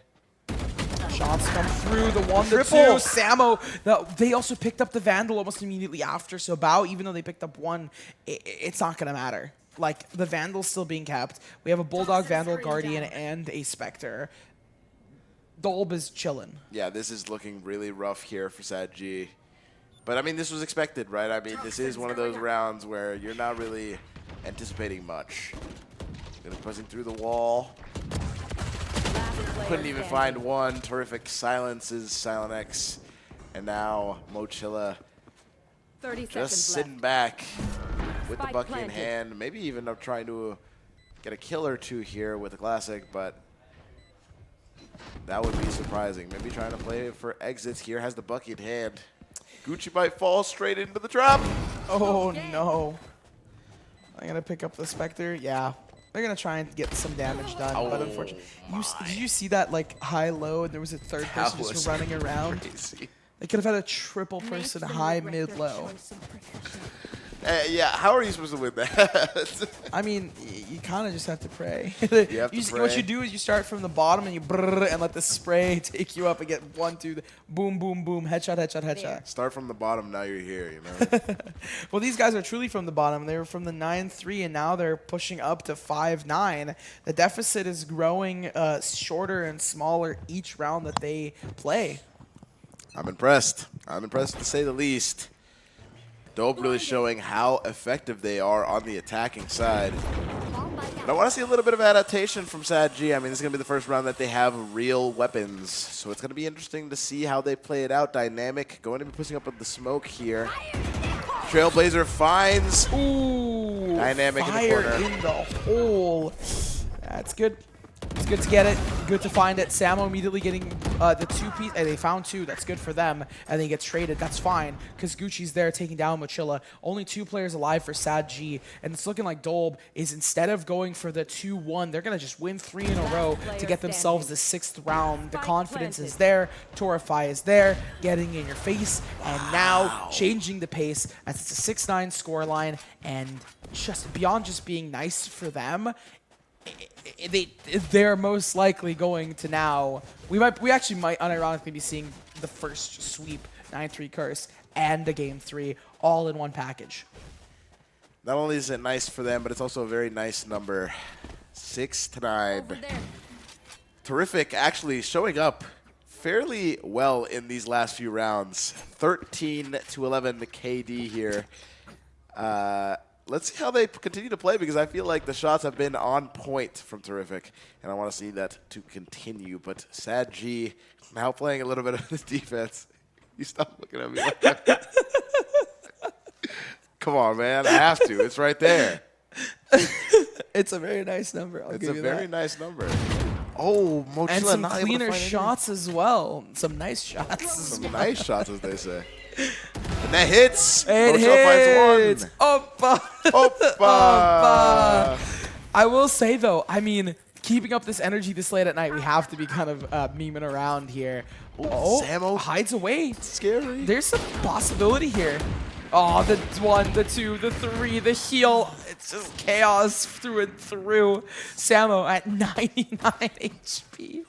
From 1 to 99 almost immediately. Excite now, falling back, healing up the chip damage. That's the best part about Sky. It's been about a minute 10, and we have not seen too much coming out just yet. Here we go, though. Gonna be a long push. Still has time. Silent X in the 30 corner seconds waiting. They're gonna check it. Oh, Finds side one, finds 2! Not the 3-piece. Spike down, Grizzlies B. there. The 1, 2, not the 3, and they still have a lot of players here. 4 players alive for Sad G. Wow, what an amazing splash stand there for Silent X. Oh, they find Grizzly as well. And there's a little bit of a time issue here. Torify finds the 1, but not the 2. They need to get this plant down. We just have no capability to do so. It's unwinnable now. But it is possible to at least do some damage. Thrifty. A thrifty round. I don't think they want to give up this Vandal. No, definitely not. But Bao, Dynamic, and Mochilla are all picking up Vandals from your Fallen Brethren, so a potential push here makes a little bit of sense. But still, I mean, because they won 3 in a row, they're not in that bad of a spot. No, definitely not. Still has a lot of backup cash to work up on, but now the timeout is going to be caused, and I might be for... It's for Dolb. For Dolb, right? Yeah. Yeah, well, I mean, honestly, since we have a fun overlay, we can kind of see it in the background of the overlay, which just says timeout. And if it's red, it's Dolb. Oh, if it's I see. If it's green or like lime or teal. Or I'm not going to whatever lie. It's been red every time there's been a pause, so there's something to be said about that, because I don't think we've seen a green pause this entire time we've been casting. You can go back and fact check me, but I'm almost certain that there has not been a single green pause since we started casting. That might just either be really unlucky or I might be wrong. And I'm too tired to know the answer to that. I'm going to bank on being extremely confident and possibly wrong. You know what? I'm right 100% of the time. This is going to be Dolb's timeout. Because they're the ones on the back foot. That's For why sure, it's their timeout. yeah, right. No, 100%. Yeah, it also of course. just makes sense. Sad G would not time out after they won, No, especially if that not would at this be deficit. crazy. Yeah. But, I mean, it shouldn't really be too much of a surprise for Dolb that they lost that round. I really don't think that they did anything too incorrect there. So that timeout didn't really feel super necessary. But I feel like Dolb just they got a really unfortunate run-in with Silent X is the thing. Like they ran into Silent X, who just is 14 and 12 right now. Yeah, for sure. And I also think So- like amazing shots there with the Sheriff as well. So Oh, but look at this all play. Down towards Showers, they pinpoint and prick them. Torify is going to go down. You can't really terrify the streets if you're dead. yeah, for sure. What a really good off angle to be playing there. Now the Trailblazer trying to get a little bit of information here. Not going to find anyone in Showers. Not going to find anyone in the corner. And it's looking clear, but we know this dramatic irony. They are setting up here on the A side. Oh, the pins, the needles as they push in. They managed to catch Chaotic, and they now know the position. Did that hit the camera? I don't think it did. I'm not going to lie. I was more focused on the fact that they had to run away out of their position. I was not thinking about that. I don't think the camera was destroyed. But I don't think it matters too much. You off the camera, you hit 150 to the body. Oh no, that was definitely a misplay from Samo, and they get picked out of the air. Excite now, the last player standing. They do have their ultimate, so it's possible that something can come of nothing, but at the end of the day, it's going to be rough. Chaotic was supposed to be the bait there, and still got the kill on Excite. It's 11-6. That was crazy. Man, Sad G now finally in form. Maybe the pause was not as unnecessary as I thought it was. Maybe Dolby actually had a little bit of future sight there and realized that Sad G, now in their element, is 2 rounds in a row and could potentially end this series 2-0 in the next 2 rounds. It is very possible. It's very doable. But if Dolby has anything to say about it, it'll be in these next few rounds. Maybe not this one, a little bit of an eco, but The gap is just widening. this is going to be a rough loss. Yeah, it's rough. It would be, I mean, especially from the previous game, it would be very tilting. Yeah. Tilting is the best word for this. Up in the air, they get taken down. Dynamic is going to grab him. Gucci's up and at him as well. Push through the double from Silent X. Oh, that's 2. Looking to find the 3rd if they can do the bit of damage that they need. Grizzly is gone. They can't do anything here. Excite back on the back burner as always. And it seems like at this point, they've been put on the back burner once, twice, 3 times, so many times again that they've burnt. They've burnt out to a crisp. Yeah, this is an absolute cook here for Excite. I cannot believe how many opportunities and how many chances that Excite has been put in these situations to do it, specifically a 1v4, right? Yeah. Like, we've seen 1v4 time and time again, and I don't know what it is about Excite in those situations, but Silent X going to be approaching here, and the Stinger finds one. It is still 30 seconds, so you know what? It's Hold not on. as over, and we've seen don't Excite peek with some the things operator. Here. Oh. And that's going to do it. Smooth operator, Chaotic will find you. Bada And then bing, send you bada down boom. under. 12-6 in the possible difference. final round. 6 for Sad round G. difference. I mean, it was a 2 round. It was like 9-6, and that was a 3 round difference, and they've just lost 3 in a row. Yep. So like, I think my math is right there, and That's rough. That's rough. That's rough, buddy. That's a tough one. It's looking like this might be the end. And shout out to Chaotic. This operator has been the big you know what? key I'm difference gonna here. say it. I'm gonna say it. Excite gets their ultimate here, and they immediately pop it, and then they know the info, and then Torify and Gucci Hold pop on. theirs, and it works. And Gucci kills Chaotic, and they use it to disrupt the play. And then we're gonna see Excite pop their ultimate, and then Torify's gonna pop theirs, and we're gonna immediately steamroll that into the 7th round, and then the 8th, and the 9th, and the kill from Gucci onto Mochilla. Bao with the 3 Bao piece, with the locks 3. it in. All of the cooks, all of the stuff I was yapping about doesn't even make sense. There's gonna be a deadlock ultimate. Torify trying to play that damage control, but Bao is still alive. Bao with the 4-piece. They need to lock it in. This is the first ace we see. It's the first ace that we get to see, and Dolb is out of it. Bao locks it in.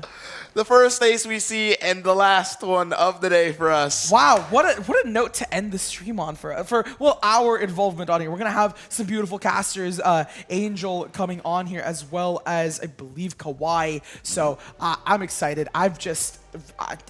What What are a these series. I was, goofing off at the start of that play, and then immediately it just gets serious after serious after serious, layers and layers of intensity. Bao really clutched it in there for Sad G. Amazing play I'm gonna from go both dap teams. up Bao after this. That's crazy. I cannot believe how well both teams played. It really did not showcase the strength of Dolby on that last stage. Absolute cinema. Cinema. Cinema. Cinema. Cinema. That's going to be it for us involved on this stream. Roll the credits. Roll the credits, but tomorrow we will be back, so stay tuned. Yeah. Later.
Connection established.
back to Run It Back 2024, hosted at the ROK Esports Arena in Miami, Florida. I'm Ancient Angel. Here with me is Kwai, and we're closing out tonight, day one. It's going to be all the group stage, well, most of the group stage done and dusted, save for one round early morning tomorrow. Welcome to the night shift. Yep. It's been a chaotic day. Lots of games, lots of familiar faces, some not so familiar, and we've seen some cool stuff, right? Mm-hmm. Yeah, I mean, like we got the pleasure of casting Burger Boys Rose. Yeah. That was a really hype game going into things. Just casted Shake and Jake playing up against ROK, and now we're gonna cast ROK playing up against Earn Your Medal, right? Yep. We got two teams. Some players I'm pretty sure have played with each other before. Don't quote me on that, but I'm pretty sure some of these players have played with each other before. Yep. Astralis and Starbound, and someone on Earn Your Medal. I don't remember the name. Can't think of the roster right now. I think it was on Earn Your Medal. I know we've seen Ancient before. We've seen Ancient before. Not Ancient, to be confused with me. Yeah, different Ancient. But he is on the FIU roster too. He's just not playing with them this tournament. Interesting. Side note. Cool. Yeah. That's good to know. Yeah. But it was Unbroken and Saint that played together last time in Heatwave 1. And, you know, we talk about some of those differences between Heatwave 1 and now. Not only do we have a couple roster shakeups in terms of who's pugging with who, but we also got those map shakeups, right? Haven's back in the pool, and Earn Your Medal decide to start things off. Yep. It looks like they're picking defense here on Haven, which is interesting pick. I want to see, you know, obviously they have something worked up for it if they're maybe confident in it, or I think it's more of like they picked Haven, so they're confident in it, and then ROK ended up starting Attack Haven. Yeah, I forgot that. Yeah. So looks like we have Sunset and Lotus too. Actually, I haven't watched a Sunset game yet. I know the there one was one. Yeah, the one between Shake and Jake and ROK went into overtime. Lear ended up getting this crazy ace clutch in a 1v4. It was ridiculous. I actually like that map. It's a cool map. Yeah. Cool design, I think. You know, I think the way that mid control works. Yeah, I think it's cool, and I like when mid's not useless, and you know, or it's, you know, you kind of need mid in some of the maps. Pearl especially is one of those maps like that where you need mid, you know, and you need that control, or else it's going to be tough. I think Abyss is kind of like that. Not so much so, but it can really damage you if someone lurks up mid, you know? Unfortunately, we haven't seen an Abyss game yet on we stream. Have. On stream? We didn't cast it. Yeah, it wasn't on stream, but we have seen Abyss game here, yeah. Abyss has been played, but it's been off stream, so unfortunately no one has casted it. We didn't get the pleasure to watch it. Yeah. No. But I do want to see that map. I'm kind of upset that all the teams are banning Abyss. Yeah. Word on the street. Because I kind of want to see it, you know, what's going on. Hey, do the little jumpy thing, you know. Jet knives, jump off the side, wait for the tap on the defuse. Yeah. Jump off the side and forget to buy your updraft, so then you just fall to your death. You fall through to your death, yeah. Yeah. So, a little more about these teams. I mean, you know, obviously these are two kind of pug squads, right? You know, coming, you know, for the tournament. You know, they obviously play together and such, but not too often. You casted the ROK game, right? Yes. Not to get confused with the place we're in right now. Right. But well, I mean, it is the same name. It's Raiders of the Night. Yeah, but you know, but not to one's be, the team and one's the building. Exactly. Will get kind of weird. So, tell me a little more about them. What's it looking like? Based on what we saw so far, we saw Starbound have, you know, a couple good moments, a couple good clutches. They were looking pretty solid. Australis playing those more supportive type roles. We ended up seeing them on Sunset, which was the map that they did a little bit better on, you know, in their game on stream.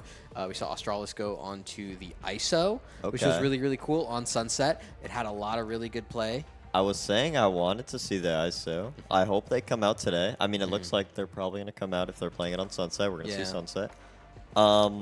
Jamar actually looked pretty good. Well, he's my favorite player in this tournament. I mean, he's the future. Yeah. He's the savior. He will come to save NA at some point. And Absolutely. He's my favorite player. Can't wait to see him. I know that he dropped, I don't know if it was on stream or not, but he dropped 28. That was on stream. That was on stream? Yes. I'm going to have to go and VOD review that. I believe it was on Sunset. It was on that Sunset game. Was it? Where I think it was on ISO. Bind. No, it was Sunset. It was on Sunset? It was on Sunset. Okay. Yeah. Then That's the reason he's a savior. Yeah, 28. I mean, you know, it was insane, No one, but no one does it like him. no, not at all. But we're gonna see what you know the adaptations are coming into the later stages of tonight. You know, the night shift has hit. So Yeah.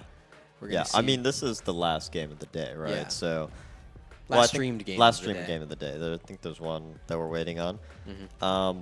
But you know, I mean, vibes they're good, Yeah. but they're a little, everyone's a I little think- tired. Yeah, everyone's a little tired, a little cranky. Some people flew in. Some people got, maybe some jet lag. Mm-hmm. They might be tired. So things are going to play into effect that may be out of people's control. And we don't know how this is going to turn out. This can go either way, I think. I would agree. And I think that's also been kind of the theme of this entire tournament so far, is the fact that it's just been either way. Like, our expectations for what we came into this tournament expecting, like your power rankings that you did, some of my predictions went completely out of the water. Just like immediately we saw like, Yeah. Rose have that really close game against Burger Boys do really well. We had Rain Above have really close games, which I don't think a lot of That people was were expecting. surprising. Fly Away completely dominated their group and had like just a phenomenal performance. Yeah, I mean, the predictions kind of went out of the water. It's a little hard with these LANs, because LAN is so different from online play. You never really know what you're going to see. But I think we've been impressed. I mean, some cool faces. I'd just like to point out my predictions were done with my friend. Okay. So And you're blaming I him. think he has a really bad opinion on things, Okay. personally. Yeah. In general, I think. So you're blaming him. I'm for blaming all. him. Okay. Yeah. You know what? No, I can some of respect it that. was me, but the 1, 2, and 3 was not me. You're blaming your teammate though. I always blame my teammate. Good comms. I'm never Good the comms. issue, right? Yeah. So it's Exactly. someone else, Well, kind of just to recap before we head in, because we are towards the end of the stream. Yeah. Like, just for those of you who are just joining us or who maybe don't know the full format of this event, today is the group stage. Tomorrow is going to be the play-in, and then Sunday is going to be the playoffs. And so the way that tomorrow is going to work, just as a little sneak peek while we're waiting for some lobby stuff to get situated, play-ins are going to be for all of the teams that do not qualify to playoffs. So like all of the Yes. bottom seeded teams. The last 2 seeded teams, they'll be put into a bracket. It'll be BO1 double elim all the way through, I believe, until the qualifiers, and then those teams that make it through to the qualified will be put into a bracket, and then it'll be single elim BO3 Yeah. till the end, and then obviously the consolation I think is a loser because you need to see Yeah, you need a third place, But yeah, I mean, tomorrow's the day, That's where like some of these teams, some very cool storylines can be made, right? Imagine being a bottom 2 seed team and then making it through qualifiers and then winning. That would be super cool, I think, So some cool storylines can be made. Some storylines will be ended, unfortunately. About, I think, 8 teams are getting eliminated? 7? Yeah, Quick math, I don't know. I think it's more like 9 or 10. It's 5 5? tomorrow, because 9 Is it a teams. 12 seed playoff? 9 teams today. Yeah. Yeah, okay, 9 okay. teams today will qualify directly to playoffs on Yes, Sunday. yes. So we're gonna have 8 teams playing tomorrow. Well, there's also gonna be some of the Group B teams, because Group B was Yes, the big yes. group of 5. So they're gonna be finishing up their games before the play-ins start. Yeah. That's going to be 8 teams, and then it's going to be 3 of those 8 that will qualify to playoffs, meaning 5 teams will get eliminated tomorrow. It's a little too late for math. As a math It major, is it's a little past too late midnight. for math. So It's past midnight, and you know what they say, like, don't do math after midnight or else you turn into, like, yeah. Godzilla or something. I don't know. I didn't watch Gremlins, but I think that's what happens. Gremlins, is that the movie? Yeah, I think that's the movie okay. where it's like, don't do something past midnight. Yeah. Well, I think we're about to hop in here soon. Yeah. Hand signal came. I don't know what that was about, but It was telling us that our analysis about Gremlins was iffy, and that we don't actually know what we're talking about. well, But should probably hire a film guy. yeah, next, right. Get a film major in here.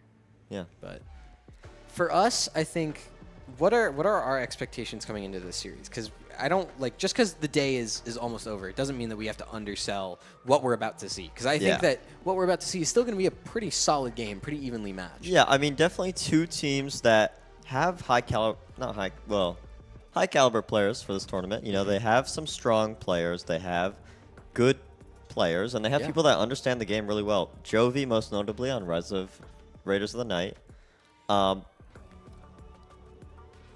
It looks like we have a tech pause. Sorry for the short Tech pause intermission before here. the series even starts. This is a new record. Wait. It's okay. But anyway, what I was saying, Jovi on Raiders of the Night, we know he is major champion, technically. It's true. Coach. He won a Masters as an analyst. He did. So definitely knows what's going on in the game, right? I would assume so. A little more than your ranked teammates, you could assume, right? Right. Would they have Kurt, which some people actually don't know. Curry's a little underrated. He was the assistant coach for EG when they did their cool stuff with the worlds and stuff. Like Champs Run? Yes. So he's also a world champion, actually. Oh, wow. He's not just a Masters winner. He's a champion. He's a world champion, you know. Wow. Does he have the title in game? I think he does, yeah. That's actually really cool. Yeah. I don't know if I didn't see it, but I didn't watch his game. We should go ask him. I think he does. I don't know if I never saw it, so I don't know if yeah. You know, when we load in, we'll probably see if we can see it. Yeah. But yes, he is a world champion, technically, and he was the guy who scouted Demon 1 from DSG. I think that's true. That's lore. Don't put me on record for that, but I'm pretty sure he was the one that scouted him. We're not gonna put you on record for it, but we're gonna put Let's put Kurt on record. Okay, we're gonna put Kurt on record saying that you said that Kurt scouted DSG. Yes. I think that's true, though. I think he was the one that, from DSG, I think they were trialing him, and then EG, he picked up Demon 1, and we all know who Demon 1 is, I think. So yeah, I mean, he did, get a couple frags at that tournament. That he was okay. I mean, yeah. Put either of us in. he only got second at Tokyo, so. There you go. Yeah. And it looks like we're hopping in here to Haven. I'm kind of wondering what these comps look like. We did see some Neon. I hope a Neon comes in. Looks like that's not going to happen. No. I do see the ISO, though. I do see. And I see Arena. I see Australis on the ISO. Okay. I see Unbroken hovering Arena. Ancient going on that op. So double duelist coming out for the side of Earn Your Medal. And possibly another double duelist coming out for the side of ROK. I think it looks accurate. I mean, feels very 2021-ish. Yeah, definitely does. We do see a Astra on the side of defenders. I know you said that you liked the Astra pick. Me too. I think it's cool. It's different. I prefer Omen. I think it's a better character. Okay. But Astra is cool too, and it looks like Starbound might go Killjoy just for just like the simplicity the nostalgia. of it. Yeah. I think it's the nostalgia. Okay. I miss Killjoy. You know, I miss Killjoy meta. Yeah, when Killjoy had like the unlimited Was range. like really dominant. Yeah, had like the unlimited range. And Not even even recently, up until Cypher got buffed, it was only Killjoy, right? Like we saw maybe a little bit of Sage, you know, and it does look like Astralis locks in the ISO. I do want to see an ISO, so I'm curious on how they play it. I mean, it works in the ranked games. I don't know. Yeah. You didn't get to see the Australis ISO in the last one. I casted that with Techni, but Australis super clean, consistent with it. Gets those kill contracts, finds that pick, opens up the site, can use it in like the post plant to take people off. Yeah.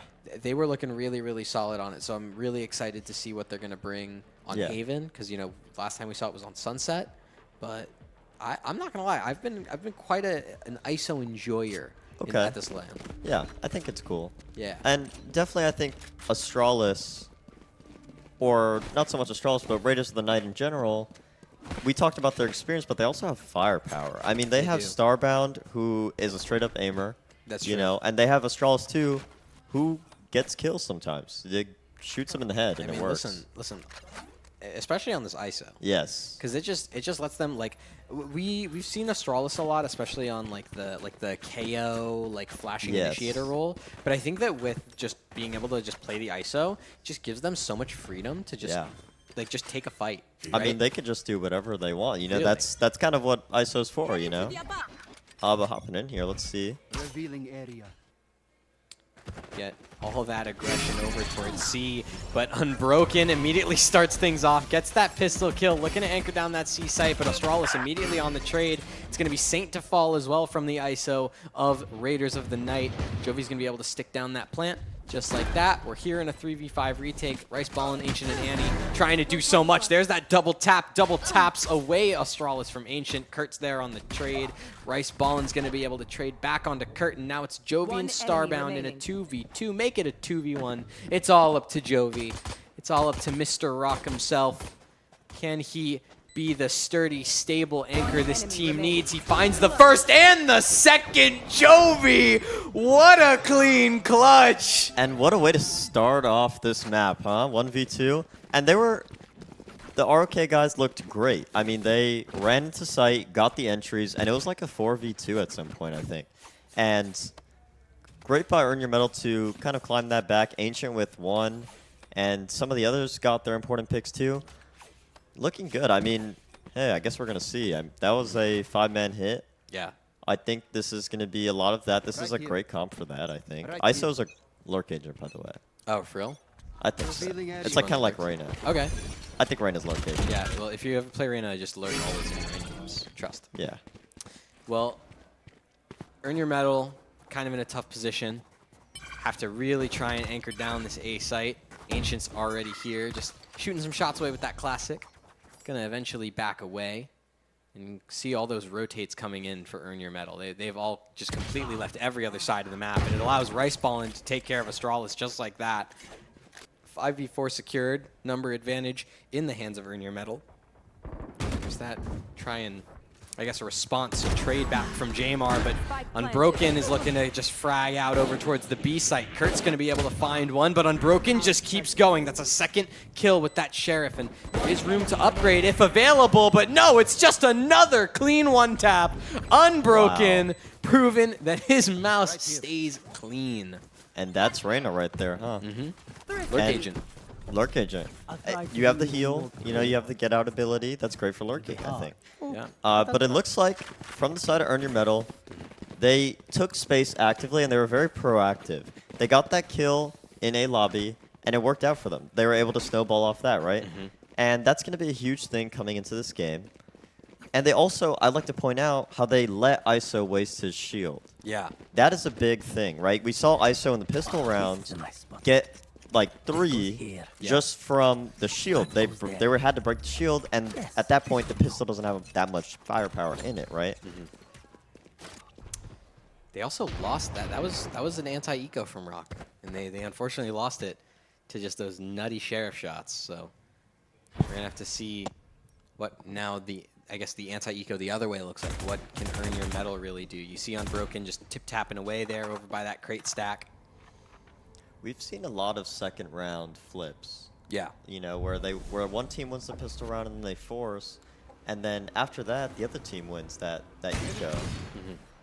And these Deagles are just so scary, especially on some of these super mechanical players. Yeah, like Starbound getting just hit by every piece of utility. Grab well. There's that second shock dart from Rice Ballin, takes care of that lurk. So they know, yeah, it's probably no one in mid anymore. It's probably going to be one of these extremities. Saint, you better watch out because you're going to be stuck over towards this A site and you're going to be kind of isolated. There's a jump up from Kurt as well as a bunch of utility that's getting used. The dash from Jamar eventually ends in his death as he dashes right into that trip, and a spam from Saint is just perfect. There's a bit more spam coming through as well as a shock dart. Saint's at 40 HP, has to try and back away, try and play for his life, because it's a 3v4, and you don't want to give that numbers advantage up, especially not with you have the weapons. So you can see Annie, she's just going to frag right through on that Bulldog. Jovi is just alone, and yeah, we already saw one clutch from him, so another one at this point, I feel like would be just a bit too much to ask for. That would have been crazy, I think. That was a very tough position to be in, especially with the Deagle. Yeah. I'd like to give credit to the Cypher, though, Saint. He had some amazing trips there. 2 right back-to-back on the ground. If they trip one, he could shoot, and they're probably going to hit the other, someone on the other team, right? And he was able to do, like, at least 200 damage. Yeah. Just from that, and he got a kill. That was how you play Cypher. You know, just be a nuisance, right? Yeah. Kind of let them onto the site, but it's that damage. Yeah, so, I mean, Saint Cypher is, you know, it's one of those like tournament favorites of mine. Where when I'm thinking of like Cypher players at this tournament, I'm thinking Saint, I think MFH, and then I think Starbound. So genuinely, I think Okay. Starbound Cypher is really really good. But a little bit of a tech pause. Yeah. That's why the timer's stuck at 27. Yeah. But Why do you think Starbound went Killjoy if the Uh, Cypher? So I think when it comes to this ROK team and what you're looking at with the double duelist, I think that Starbound playing the Killjoy, it allows for a little bit more freedom because you don't like with the Killjoy utility, you can play off the site and you can Okay. still find value in terms of damage, right? Like you Yeah. can still find value from the mollies, from the alarm bot, which vulnerables, and then you can just spam through a smoke and then kill someone in like 2 bullets, and then you can find value from the turret. With Cypher, it feels like you kind of need to play on the site a bit more, so that you can actually find value from those trips. And Annie's just finding value by taking out Jamar immediately, and there's that kill contract coming out from Australis. Will be able to take care of Annie as Jovi's now found his way all the way into the back of the site. Unbroken will be the first responder towards Garage as Ancient is over towards CT. Those smokes, they're looking to fade quite soon.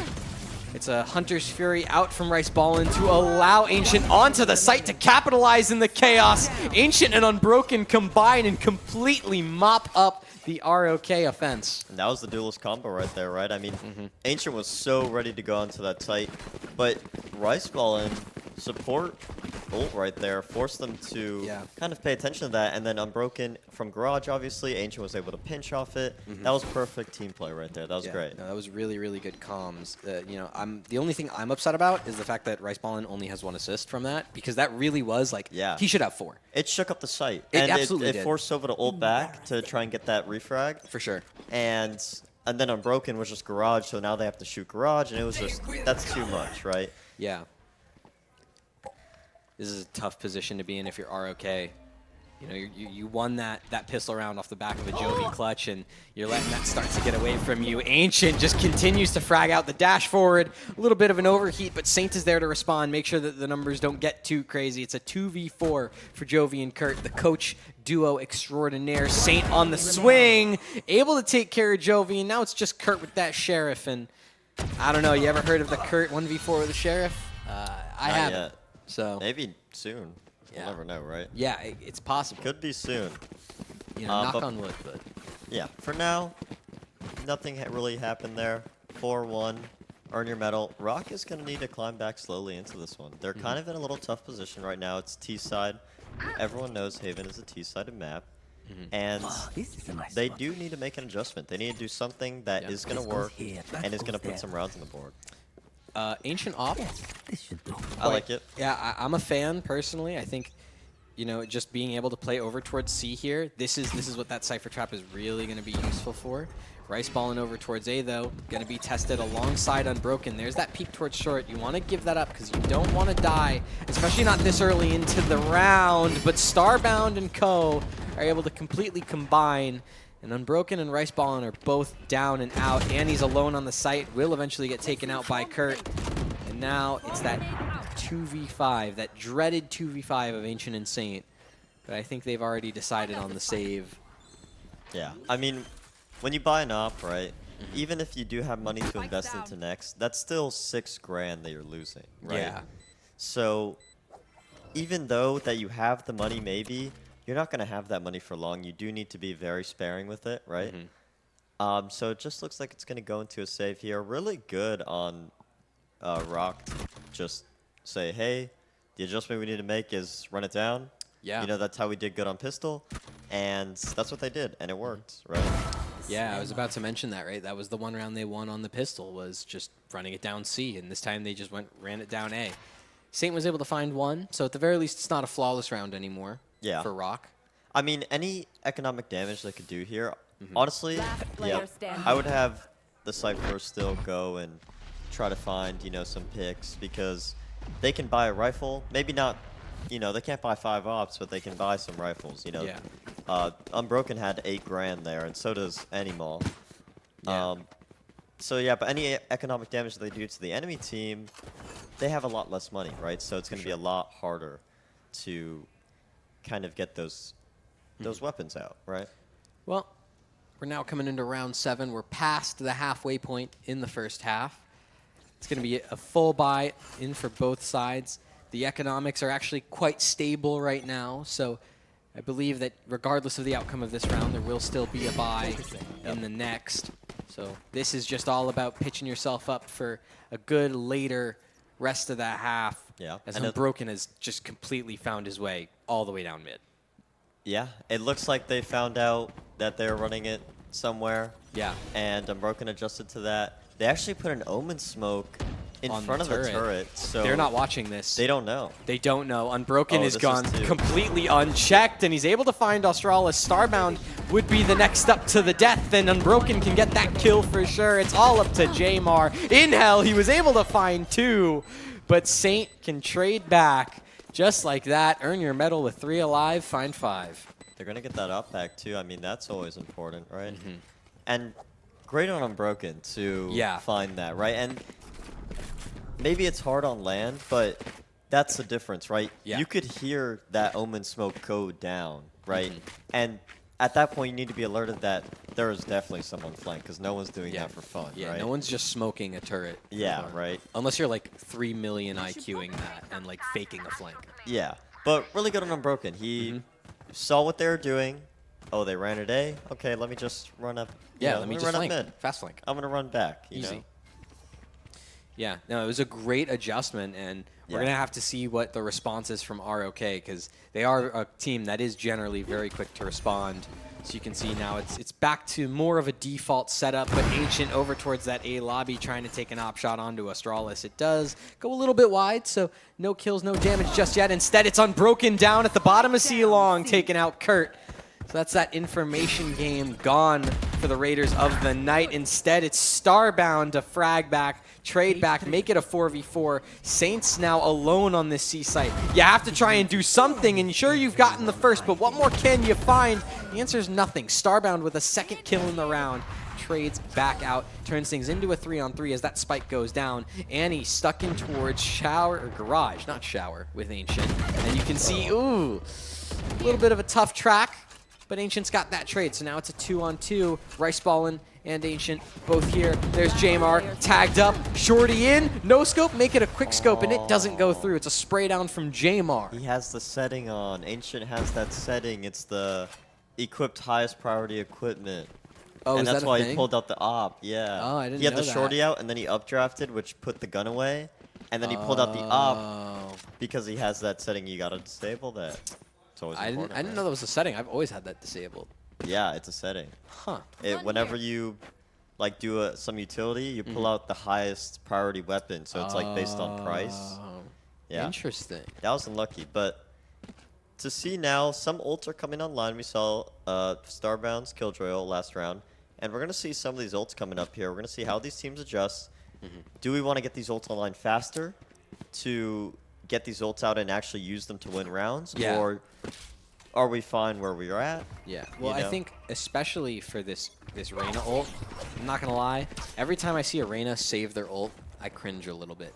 I do that. Yeah. Because like I feel like you should just use it. No, just I throw don't it know. out there. Well, some people like the fact that it sprays faster kind of messes them up, right? That's the I see, excuse I see, I see. hear, you know. Well, But now it Unbroken- lasts all rounds. Yeah, see, Unbroken just Yeah. uses it, right? Just says, you know what? I'm just gonna throw it out and starts it. Looks pretty good. There's some garage take going on towards ROK. They're just prodding around. It's just Starbound shooting a couple bullets here and there as Saints tucked in towards the corner. Could activate potentially and find something, but Jovi, ooh, shots a little bit wide, means that this fight towards mid is really going to start going underway. Ancient's able to find Starbound and Unbroken over towards Long, tip-tapping away, able to find Australis. There's Jamar over towards Garage, but look at this flank from Earn Your Medal. They're like just triple piercing like a trident going from spawn, Garage, and towards CT spawn. Ancient gets that cross, will eventually cross, but it buys time for Rice Ballin on that flank. Will eventually take out Kurt. It's Jamar, 1v3, but Ancient's there. Jet v Jet. Ancient gets that. He must have lagged because the real Jamar I know wins that. Yeah, the real Jamar I know, 180, turns around, flicks Ancient in the Double head. headshot. Yeah. But I'd like to point out that Jamar was actually looking down A long, and Yeah. as soon as he turned away, that's when the Sova went up. Wow. So that was really good timing by the Sova, and they were on that flank, and it paid off, clearly. No, it was really good. And It's beginning. the other thing now is, like, looking at the economy, it doesn't, even though the scoreline is 6-3, it's actually not nearly that dominant. Ancient is down to an outlaw, and I think that's just more a read on what the economic situation is like on ROK's side, because they are on kind of an eco, but you know, when you have that ISO shield, when you have that double tap available, it completely nullifies any sort of op or any sort of outlaw. Astralis did an excellent job there. Unbroken, though, with that first kill, trades back onto Jovi. Right, the best character in the game. Gets out with the ult and Here. uses Dismiss to get out the ult. Sorry. It's like a 4-on-4 here. Look at Annie's position. All the way down C long there. Yeah. Just that means earn your medal. They know it's not C. There's no way it's going to be C. Yeah.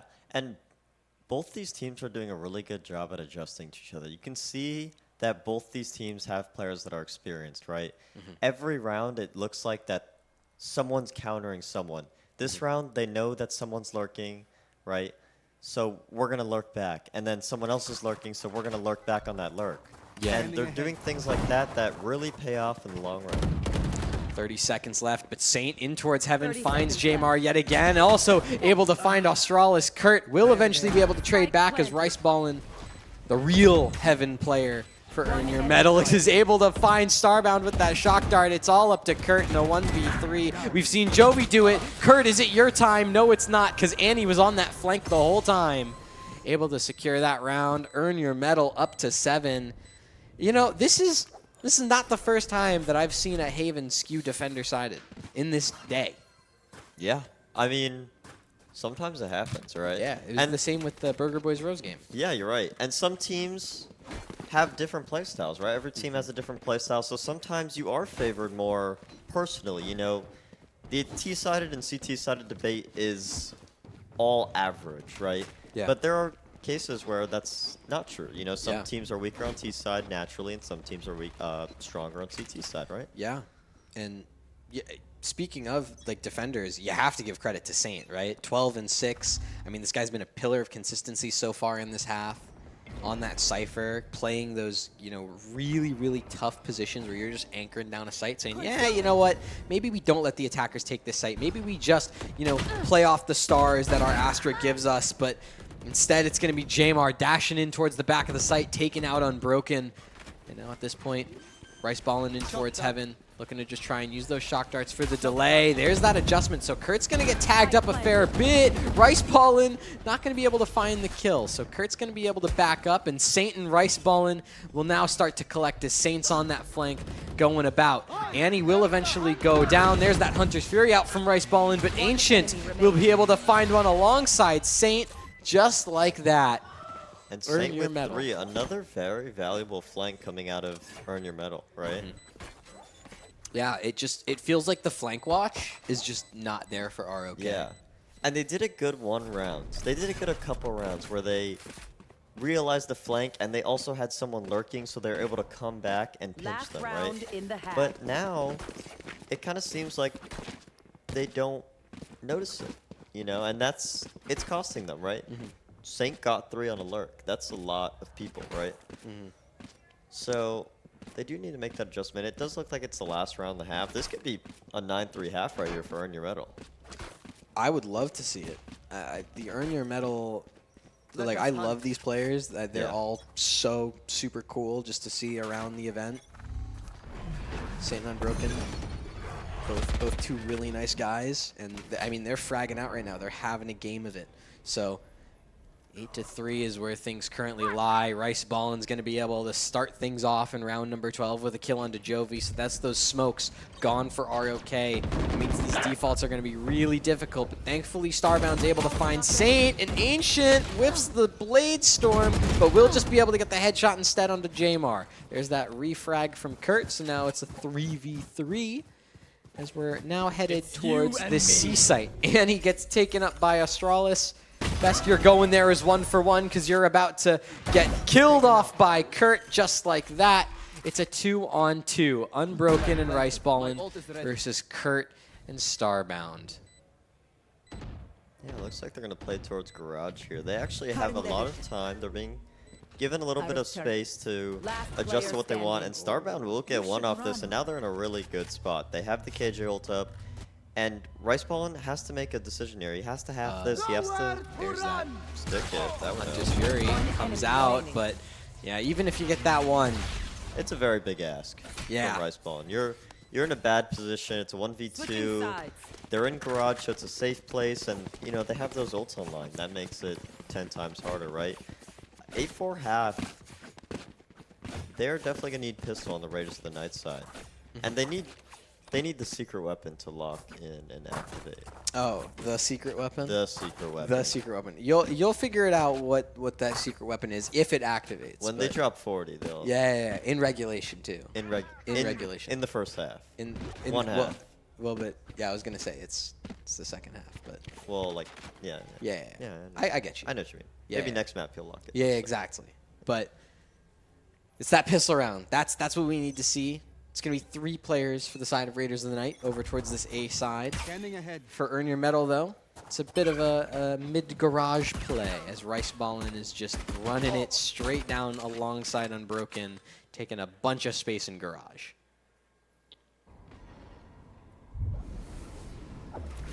Not much going on here on the map right now. A little bit of a default. Seems like they're poised towards A long here. Maybe trying to see what they can get. Here's that. That rain alert coming in. There's that rain alert coming in eventually. On the backstab, could be there to catch off some rotates, but Ancient on the site, able to take care of Jamar. There's still a player named Kurt stuck in towards short, is able to find 2, almost make it 3, but Riceballin will be there to shut things down.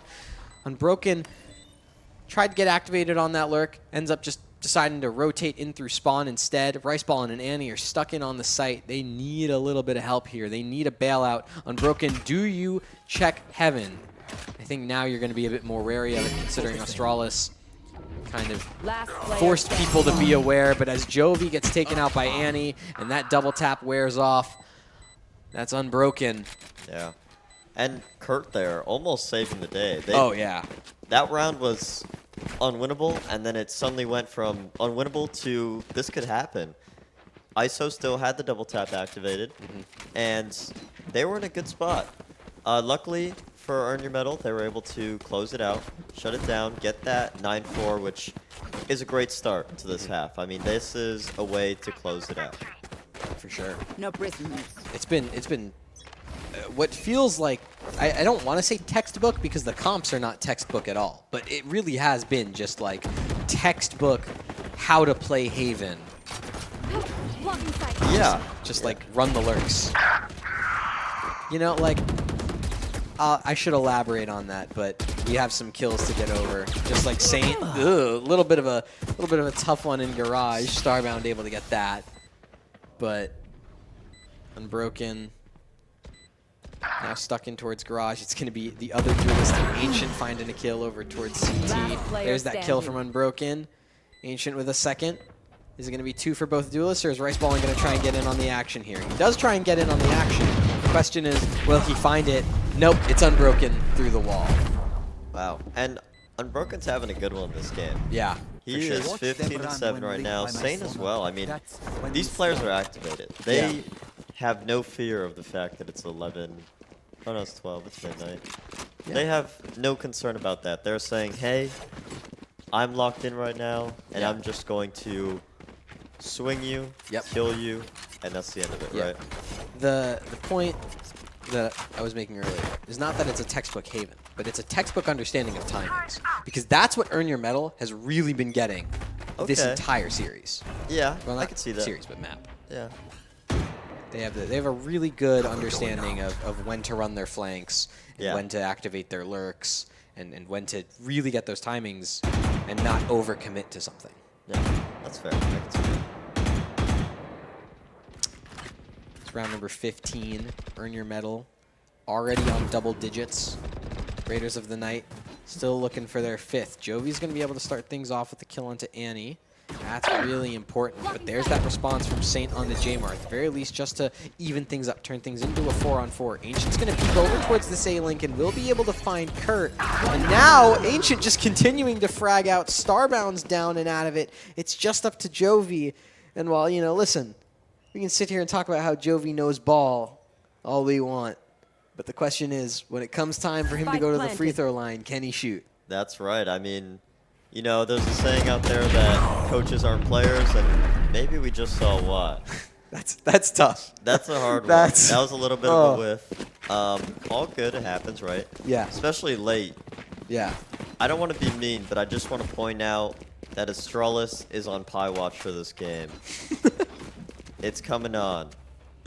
I don't want to be mean, but it's glaring in my eyeballs right now. It's the Pie Watch. It's the Pie Watch effect. That's Pie going Watch on. is absurd, but I like it. I like the term. Yeah, I mean, I just gotta point it out because it's right. I can't stop Feeling safe. thinking about that. Looks like we're getting to round 16 though. 11-4 for Earn Your Medal. Very dominant thus far. They were able to get that bonus and a bonus though. Yeah. No, they did a pretty excellent job on your medal. And now we're seeing them in that gun round. Rice Ballin's going to be able to plant that spike. And he finds that kill onto Starbound. And hey, Jovi finally being able to hit that shot. A little bit of a different position, but gets that shot done. Ancient's down. It's a 3-on-3 now. Saint tucked into that corner. Could pose a little bit of a problem, but that's assuming he actually ends up peeking. There's Astralis with that ISO wall. Actually buys a little bit of time, but unfortunately that little bit is just not enough. Jovi 1v3. It's a saying we've said way too many times. Jovi 1vx situation. He won one of them. He did win one of them. He won the Anything first above, one. I think a clutch rate, anything above 0% is That's pretty good. Yeah. I have good news. Yeah. Astralis is No off Pie Watch. longer on Pie Watch, but Question about Pie Watch. Is it also applicable if someone goes 31-4? no, because it's 3.14, right? Okay. So the joke. But the Pie Watch thing is more for like if you're 2 kills. Technically, if you hit the 314, you're pied. You know, they pied you. But you know, I think yeah. Well, Earn Your Medal, looking to just try and finish this map out. Just keep it clean, have their pie and eat it too. Over here on A, Ancient with that Blade Storm, unfortunately will get taken out by Kurt. Astralis finding Unbroken as well means that both of the duelists for Earn Your Medal are gone. It's up to Saint and Rice Ballin alone to try and close things out. On 1 HP, Saint finds a kill onto Kurt, and it's just Starbound and Jovi, and it's a Jovi 1vx again, and he goes down to the fall damage of all things. And that's all she wrote for this one. Earn Your Medal, extremely dominant in that Yes. match right there. That was extremely dominant. They did everything. Unbroken, perfect Reyna play. Saint, perfect Cypher play. Ancient also had a really good Jet. And the other two were supporting. I mean, that's all you need to do when your team is dropping 20 kills, right? And 17 rounds. Yeah, when everyone's fragging, there's no problems. Nothing It's an going FPS wrong. game. Yeah. Just kill your opponents and win, easy. Yeah. And you know, we talked about the timings, how well you saw some of these players like Unbroken taking those timings on the flanks. They were doing a really good job. You had the communication, right? The team play between Unbroken and then some other players like Annie. Yeah. With those smokes, things were looking really, really solid for them. And if that's what we're getting on map 1, that gives me a lot of hope for what we're about to see in these next coming maps for Earn Your Medal. Yeah. And you know what? The thing is, we're in Miami. I Yeah. think anything could happen. True. ROK still has a chance. Jmar will activate. Okay. And, you know, they do still have that experience. They know what's going on in the game. Yeah. Regardless I mean, of how much they whiff a These little are bit. these are players like, you know, players and coaches and analysts, right? Yeah. Jovi, Kurt, these are guys that are used to being in you know, down positions, used to trying to mount a comeback. Yeah. Starbound, especially in the server, used to mounting comebacks. You saw it all the time against FlyQuest Red or against Shopify. Yeah. Be it on EG or on FlyQuest Red. That's a player with a ton of experience, you know, Yeah. practical comeback experience. You know, this is definitely not down and out for ROK. Yeah. They definitely still have a chance in this series. Well, we'll be right back after this little break here. Yeah, and then we get map 2, so don't go anywhere.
Welcome back to Miami Lands Run It Back 2024 here at the ROK Esports Arena.